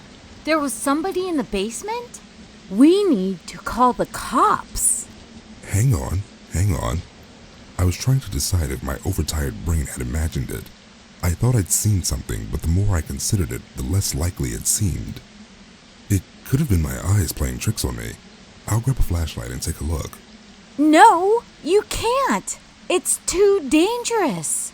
The place was locked up, right? So it couldn't have been a person down there. I was probably imagining things, but I'll take a look just to be safe. Are you sure about this? Maybe we should call the police and have them check it out. It'll take them an hour just to get here. We're not in the city anymore, remember? Besides, there's no way anybody could have gotten in here since the owners left. Not unless they had a key. Just let me take a look, okay? Christine reluctantly agreed and took out her phone, dialing 911 and getting ready to hit send in case anything happened. I found a flashlight in one of the boxes marked camping and opened the basement door. Taking a deep, shuddering breath, I began to descend. Proceeding down the rickety steps, the beam of light showed multitudes of dust motes and particles floating in the air, being kicked up by my movements. Ancient wooden stairs creaked beneath my feet with each step I took, going down and down deeper beneath the ground. As I did, that feeling returned again. That sensation of something watching me. That unpleasant feeling beginning to grow and blossom into the worst fear I'd ever experienced in my life as I set my foot down on the dirt-packed floor of the lower level. The old farmhouse had an ancient relic of a basement, I realized. Since we had moved from a long ways away, we hadn't seen the place in person. This was the first time I had been down here. The owners had chosen not to include pictures of the basement in their ad, and I was beginning to understand why. Shining my light around, I saw there were old pieces of leather and ragged strips of wire, rope, and twine hanging from the ceiling's crossbeams. Crude wooden crosses assembled from broken sticks and small logs hung suspended from these, turning and swaying gently despite the lack of breeze down in the basement. I felt a presence behind me suddenly and spun around, the air turning ice cold. For a moment I thought I saw a dark shadow shape similar to a person, but there was no one standing there. Every part of me wanted to get out of there, but I knew I had to make sure the basement was empty. I shone my flashlight into every corner and every hidden space, making sure it was unoccupied. Surely enough, it was. But I did find something. There was a black box in a stone clove, surrounded by inscriptions carved directly into the foundations of the house. The strange shrine resembled something from a church or a temple, but it appeared darker somehow. Evil. A chill ran down my bones which seemed to emanate from the stone. Unlit candles and strange black statues surrounded the box, sitting dead center, the focal piece of this creepy, unholy altar. I don't remember taking the box upstairs with me, but nonetheless I found myself back on the main level holding it in my hands. It looked curious and ancient. The feeling of someone watching remained, accompanied by an odd chill which ran through my bones, almost like the temperature in the house had gone down by 10 degrees. There's nobody down there, I told Christine, who was waiting for me at the top of the stairs, but I found this weird box and all these crosses were hanging from the ceiling. Just creepy. You need to get rid of that thing, she said, holding up her hands to cover her eyes from even looking at it. I hate it. There's something wrong with it. Really? What do you want me to do with it? I asked. It's just some old box, probably somebody's keepsakes. I don't care. Put it outside and send it away with the trash on pickup day. Just get rid of it. Christine never acted this way. She didn't believe in superstitions or curses. She was a self-proclaimed atheist, in fact. But the way she was acting was enough to convince me she was serious, so I didn't argue. Okay, I'll put it outside, I said. I brought it outside with me into the front yard and tried to decide where to put it. I settled on leaving it in the back of the moving truck. In the glow of the lights inside the box of the moving van, I took a moment to take a closer look at the box. It was ice cold to the touch, I realized. The surface of it was slick and black like polished marble, but when I took my hand away, it smudged off like charcoal. There were archaic symbols carved into it and a lock held it shut at the front. I found myself trying to open it but was unable to. Distantly, I heard something whispering to me, its voice insistent and raspy, but I dismissed that as just the wind and nothing more. Eventually, I gave up on the box's lock and went inside. My wife looked startled when I walked in the front door. What were you doing out there? I thought you had gone to bed. You were out there with that creepy box for over an hour? No. I started to disagree with her, but then looked at my watch and realized she was right. Unsure what to say, I told her I was tired and must have zoned out. I needed to get some sleep. Trudging up the stairs to the bedroom, I collapsed on the unmade mattress and drifted off into a deep slumber. As I slept, my dreams were filled with that dark feeling of being observed, as if eyes were watching me closely from the corner of the bedroom in the shadows. When I awoke, it was still dark outside. I looked around the pitch-black room, feeling uneasy, and saw unfamiliar shapes and shadows I didn't recognize. That sensation of being watched had returned tenfold, and I felt a presence observing me from the corner where a man-shaped shadow stood.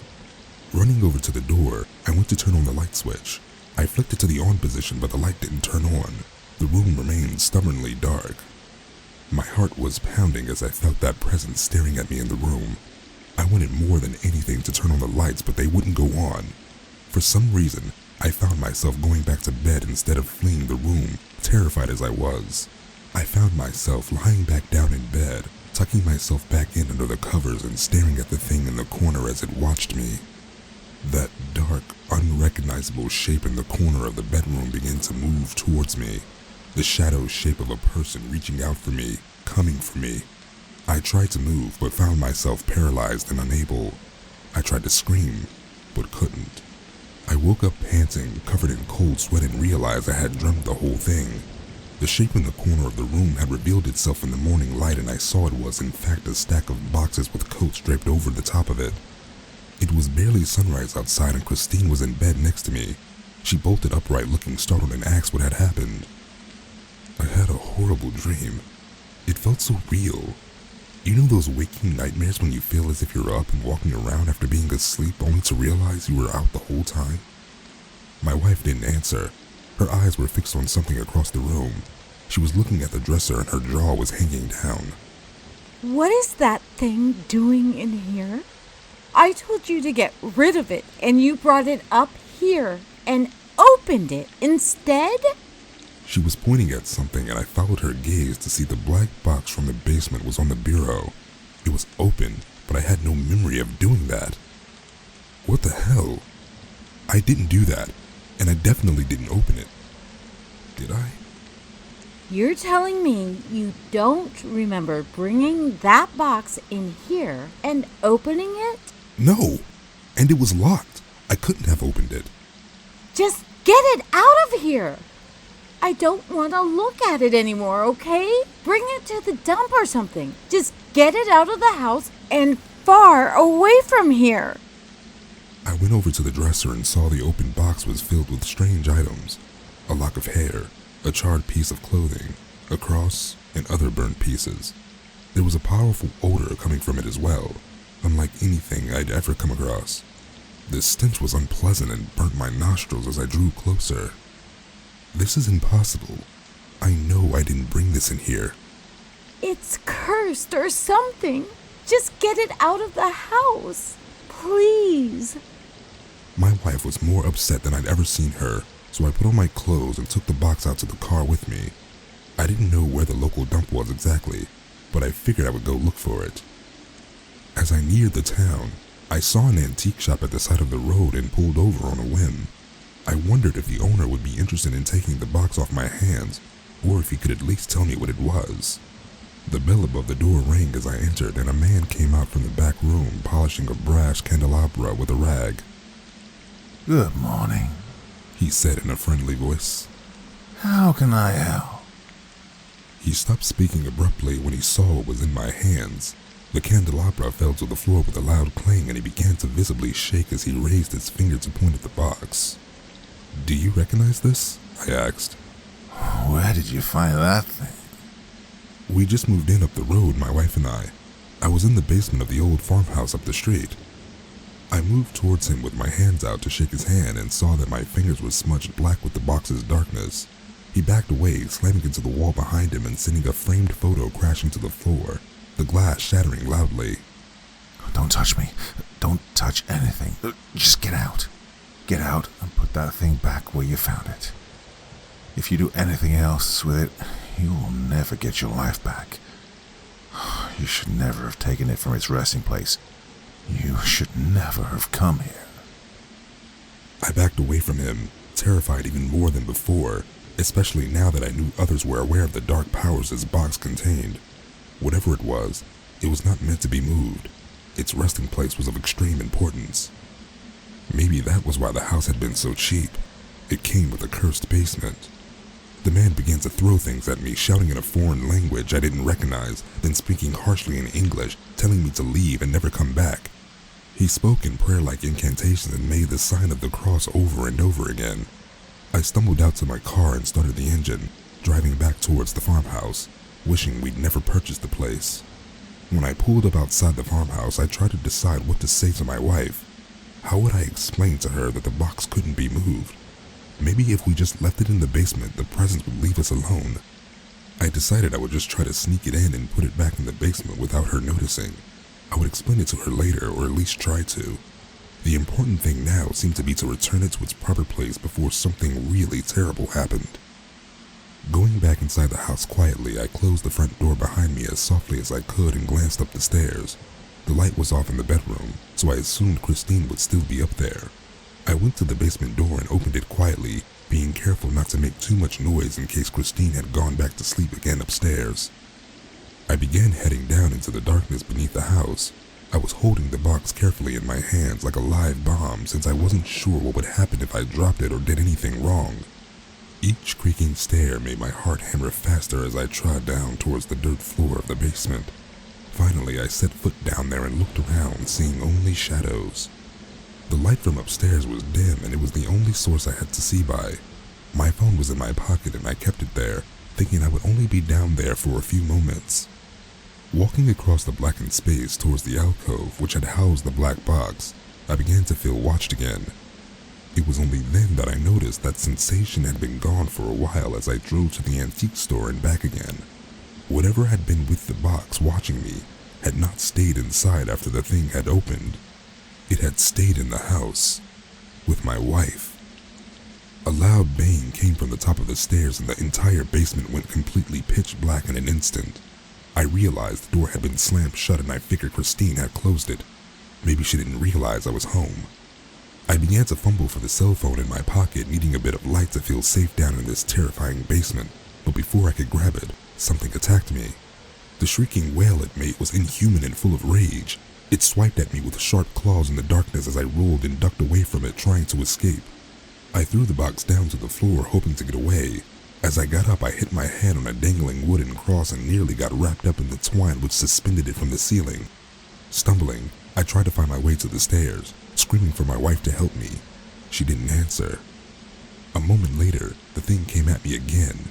It was fast, but thin and just a bit weaker than me despite its anger. I managed to grab its wrist and pushed it up against the wall, then tripped it to the floor. I ran up the stairs, stumbling on the steps and scraping my shins, bloodying them badly. Just as I reached the top, the thing came at me again. It was relentless, screaming ancient curses with spittle flying in my face. It swiped at my eyes and got one of them, blinding me. The door was just behind me, so I flung it open and shoved the thing away from me. As the light from the main level came flooding in through the open door, I saw what had been attacking me. My wife tumbled down the steps, cracking her head against the wall on the way down, then falling lifelessly to the dirt floor of the basement below. I took a few shaky steps down the stairs, looking to confirm if my eyes had deceived me, but they had not. The thing in the box had stayed behind when I left, and it had possessed my wife, driving her down into the darkness of its lair, where it felt the most at home. As I stood there staring at her lifeless body, I saw her begin to twitch. Her fingers began to drum up and down, then her head began to rock and make a loud smacking sound as her forehead impacted the basement floor again and again. Hard. "Christine?" I called down the stairs. "Stop! Stop, please!" She continued the self-destructive behavior, smashing her skull hard against the dirt floor. I began to take a shaky step down to stop her, but then hesitated. That thing was still inside her. It wasn't safe, and yet I couldn't let her just keep hurting herself like that. The meaty sound repeated again and again as I screamed for her to stop, but she wouldn't. But I wouldn't go down there again, and eventually the thing inside of her realized that. Come and save me, honey. She said in a droning beehive voice. I need you. No. I just stood at the top of the stairs waiting. My wife appeared to have broken a few limbs during her fall, but that didn't stop her from moving quickly. Sickening sounds of bone crunching could be heard from up the stairs as she got to her feet, her one ankle failing so that she resisted her weight on the splintered nub of her tibia rather than on her foot. Whatever was inside of her felt no pain, but it looked agonizing to me. She began to shuffle up the wooden stairs without warning, moving faster than I thought possible, crab-like and inhuman on 4 legs. It looked like she wouldn't be able to make it on her fractured bones, and yet she moved like a relentless insect, her other limbs making up for the deficiency of the lost one. Using her arms like additional legs, she began to crawl towards me up the stairs, her fingernails digging into the splintered wooden stairs and breaking off as she raced faster and faster, gaining momentum. I realized at the last second that I'd been paralyzed with terror and threw the door shut, just as she slammed into it with a shuddering bang that rattled the upstairs windows in their frames. There was no lock on the door, and I could do nothing except hold it closed with all the weight of my body. She doesn't relent for a second, turning the doorknob constantly, pressing with all her strength against the door as I grit my teeth and fight against her weight. I am sitting here still with my back pressed up against the door, my feet wedged against the opposing wall with all the force I can muster. When I finish typing this out, I don't know what I'll do. Maybe I'll try the police and see what they say. My biggest concern is that they'll want to let her out. She'll probably pretend to be normal when they arrive. She'll pretend I'm insane, that I attacked her. But I know that's not her. It's the thing from the basement. The thing from the black box. Whatever it is, she can't be allowed to bring it back to the surface. It was locked down in that basement for a reason, and that's where it needs to stay. Well, my dear friends, we are slowly but surely coming to the end of the first evening of our super Christmas extravaganza, but we're not quite there yet. Oh no. Next up, we have a story by Laura Huntley entitled Darkheath Hall. This is voiced by Laura Huntley, the author, and Crazy Ken's story time. The small village of Castleworth, surrounded by dramatic, rugged moors of the countryside. It has been in the hands of the Ibbotson family for many generations. Now, the current Lord Charles Ibbotson resides in the house with his young and somewhat sickly son, Timothy, in need of a governess for the quiet boy. Only one person had applied for the position, and so it landed in the lap of a local girl named Rosie Tate. Rosie was 18, petite, sweet-natured, but with a will of iron. With red hair, green eyes, and freckles, She was a pretty little thing, but she was determined and could be stubborn at times. Mr. Avery, the rotund and friendly butler, welcomed Rosie and showed her to her room. As the clock struck 7, she found her way down to the opulent dining room, decorated in navy and gold. The room was dark. There was only a half a dozen or so candles burning in the whole of the vast space. Hello. You must be Timothy. She approached the blonde-haired boy seated at the enormous table. He nodded shyly and looked up at her with a pale face and tired eyes. Something tugged at Rosie's insides. "Say good evening to Mrs. Tate." A loud voice boomed from the head of the table, startling both Rosie and the boy. Hello? Rosie smiled at him. He didn't smile back at her.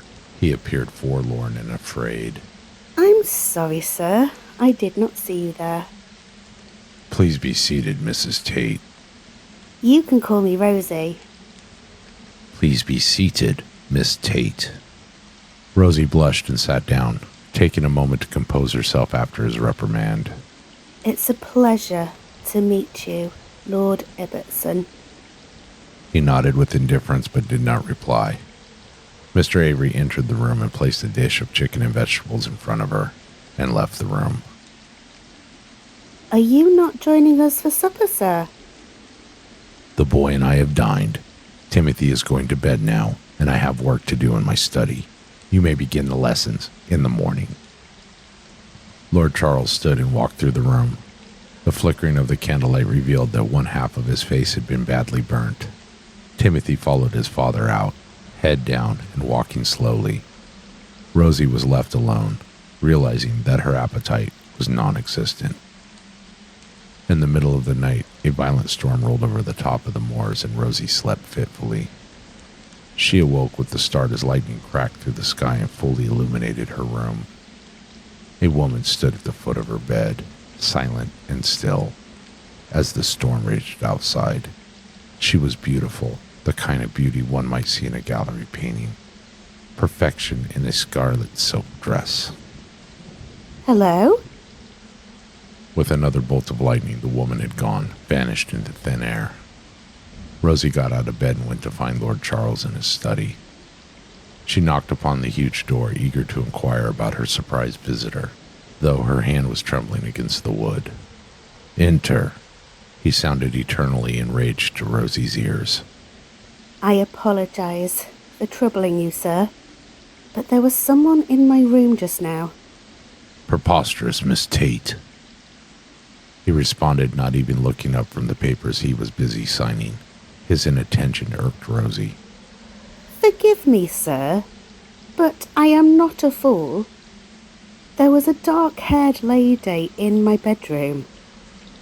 Finally, Lord Charles glanced in her direction and met her steely gaze. "I will not listen to your wild dreams and delirious fantasies, Miss Tate. If you are failing at this first hurdle, may I suggest that this is not the role for you. Good night." Rosie could sense the tight knot of anger building in her stomach. As much as she had desired to make a good first impression, he was irritating her intensely. So rude. Rosie purposely slammed the door behind her, too incensed to care about her actions. She stomped down the stairs and discovered Mr. Avery seated at the kitchen table. Did anyone sleep in this house? Did the storm wake you? There was a woman in my room. Mr. Avery's round red face turned white and he began wringing his hands. "Oh no, not again." What? Tell me. "It's Maria, Timothy's mother." What? Why haven't I been introduced? "She's dead, Rosie. You saw her ghost." Rosie shivered violently.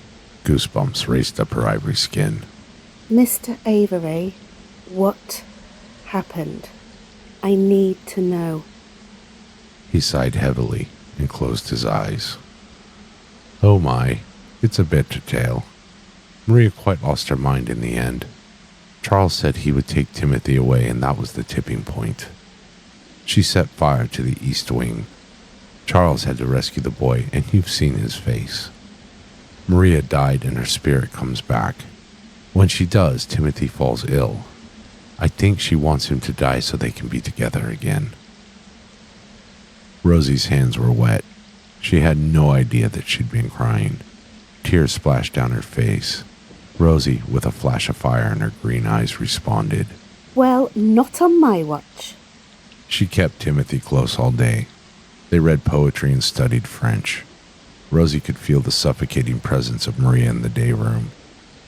When she looked around and back at Timothy, he was suffering a heavy nosebleed and was sent to bed. As surreal as Mr. Avery's story was, Rosie knew it to be true. That night, Rosie remained awake in the chair next to Timothy's bed, waiting for the ghost of Maria to appear. The silence was deafening as Timothy slept soundly before her, cozy in blue pajamas and clutching a tatty brown teddy bear. Rosie heard the sinister hum of a nightmarish lullaby. The old floor trembled under her feet. The ghastly song grew louder as Maria appeared, entering right through the very wall. As Maria glided towards her son, Rosie spoke to the ghostly figure. I won't let you harm him. The most dreadful scream filled the room. Rosie grimaced at the hateful sound of it. She peered over at Timothy and blood trickled from his small ears. She ran to him and scooped up his sleeping body from his bed. Rosie could smell the acrid smoke. She dashed into the hallway, her arms full with child. She could see the fire burning in the study of Lord Charles. Rosie was flummoxed, unable to imagine a scenario where she could save everyone. Mr. Avery from the bottom of the stairs shouted, "Go, Rosie, take him!" He was holding a handkerchief to his face in an attempt to block out the descending, swirling fumes. Rosie rushed down as Mr. Avery flung the front door wide open.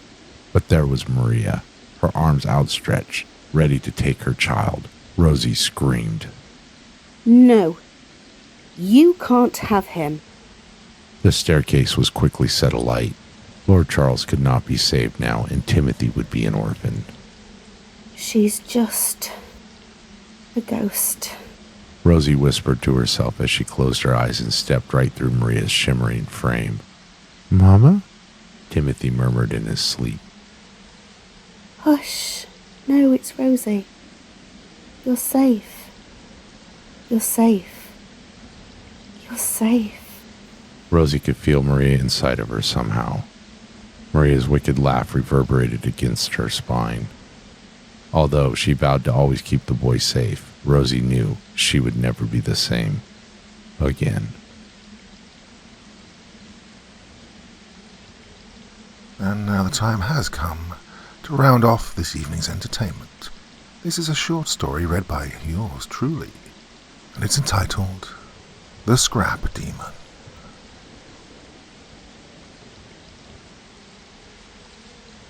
I'm a small-time urban explorer with a relatively large following on YouTube. I was wandering around the Rust Belt looking for something new, exciting. And although I was just passing through this shithole of a town, an old man caught my eye walking into the local bar. I figured it was late, and I might as well stop and catch a drink. Well, I typically start my research in the town bar, so I wasn't too surprised when that same old man that caught my eye waved me down when I walked in. "Oh, I know you're a type, boy. You best steer clear of that damn yard," he said as soon as I walked over. "Yard?" I asked, shocked at his demeanor. "I guess I best tell you as a warning, at least. Sit down with me, have a drink. Just promise you'll be gone by tomorrow." I agreed as he ordered us some whiskey. I was too interested now to walk away. Before long, he started his tale. "Every town has its ghost story. Ours is the Scrap Demon. Story tells of the abandoned junkyard in the backwoods of town. Well, to sum it up, because at this point I can't quite remember it perfectly, the owner of the junkyard went crazy after his son died. He wore metal around his face, giving it one horn, killed everyone who lived near the yard, dragging their bodies into the yard and posting warnings around town. Anyone who dare enter my yard will pay with their lives. Yeah, like every other town, we'll tell you our story is real, but we got proof. The houses are still vacant 30 years later, doors still kicked down, black stains in the rooms and in the halls. However, still those damn kids don't listen to us. Suppose that's what teens do. they ignore us and rebel. He took a long shot of whiskey, looking miserable at the mention of those kids. See, at the time I was captain of the police here, we'd go to the high school and warn the kids with the tail and tell them if we ever caught a glimpse of them going there, we'd toss them in the drunk tank. Well, apparently for the troublesome five, this wasn't warning enough. The outcasts of the school always getting in trouble for fun, and nothing was below them. I can't tell you how many times I'd be called in to deal with them. There was Emma. She were all black, didn't talk much. Jean, the leader. Lissa, the stoner. James, well, he was a good kid. Then there was Amy. That damn pyro. Before they all met, they were harmless. But good God, combined, they were hell on wheels. Anyways, they got it in their heads that they were going to go in and tag it, start a fire and camp out. Sadly, we didn't know any of them were gone until the next day when Amy showed up on the main street, passed out bleeding. He stopped here, wincing, as he took another shot. It took him some time to resume, but after a few minutes of silence, he did. Told us what happened in there. She described the fun time they had, spray painting the scrap art she said was everywhere. Nothing went wrong until after it got dark, she told us. Once only the fire illuminated them, well, Jean disappeared first to use the bathroom, but after 20 minutes passed, they started looking for him. They couldn't find him, so they returned to the fire thinking he was pranking them. Lissa apparently pulled out a joint at some point, sharing with everyone. Eventually, Lissa and Emma went to fool around, leaving Amy and James.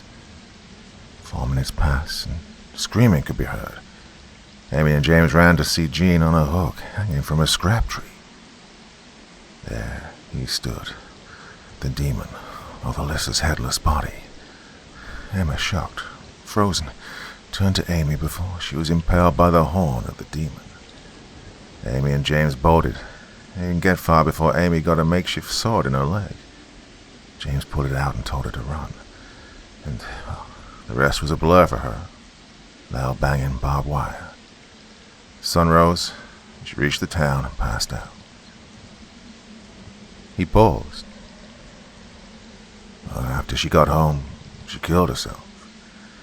Now, boy, I quit the force that day 3 years ago. Don't you step near that yard.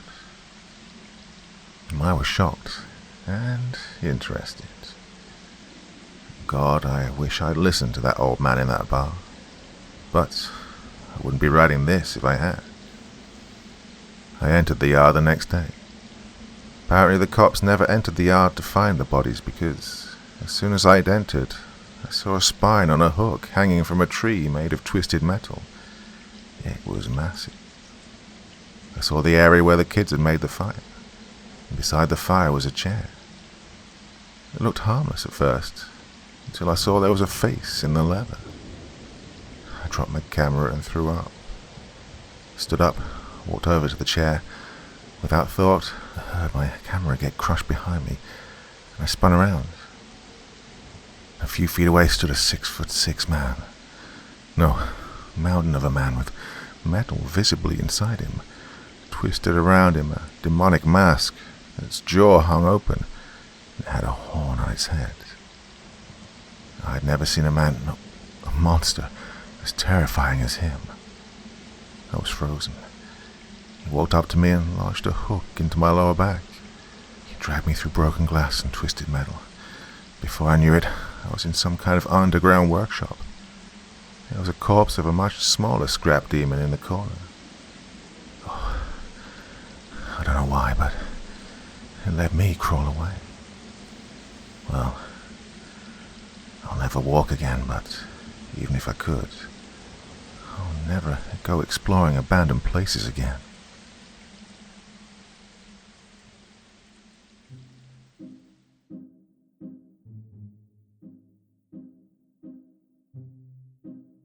Well, my dear friends, this is something that has, as I said, become a bit of a tradition. I've done it for a few years running now. It's always a great pleasure for me to introduce you to some of the other wonderful talents out there. Now, I know that you come here to listen to me, so there's quite a few stories featuring me in this, but please do me a favour and go and check out these other channels and support them as best you can. It's great to do something like this at this time of year especially. And as I said, this is part 1 of 2. So join us all again very soon for the conclusion of these series of stories.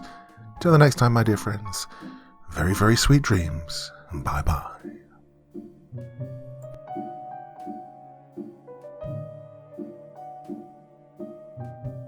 Thank you so much for taking the time to listen to this story today. Really means a lot to me and to the author of the story, of course. Well, if you want to know more about me, I'm pretty much everywhere on social media. You can find me on Facebook, Twitter, Instagram. You can download my music on SoundCloud. I've got a Patreon if you feel like. Throw me $1 or $2. Very much appreciated. And of course, on Reddit, I have a place where you can leave stories if you want me to read one that you've written. Well, hoping to see you all again very soon. Till then, sweet dreams. Bye-bye.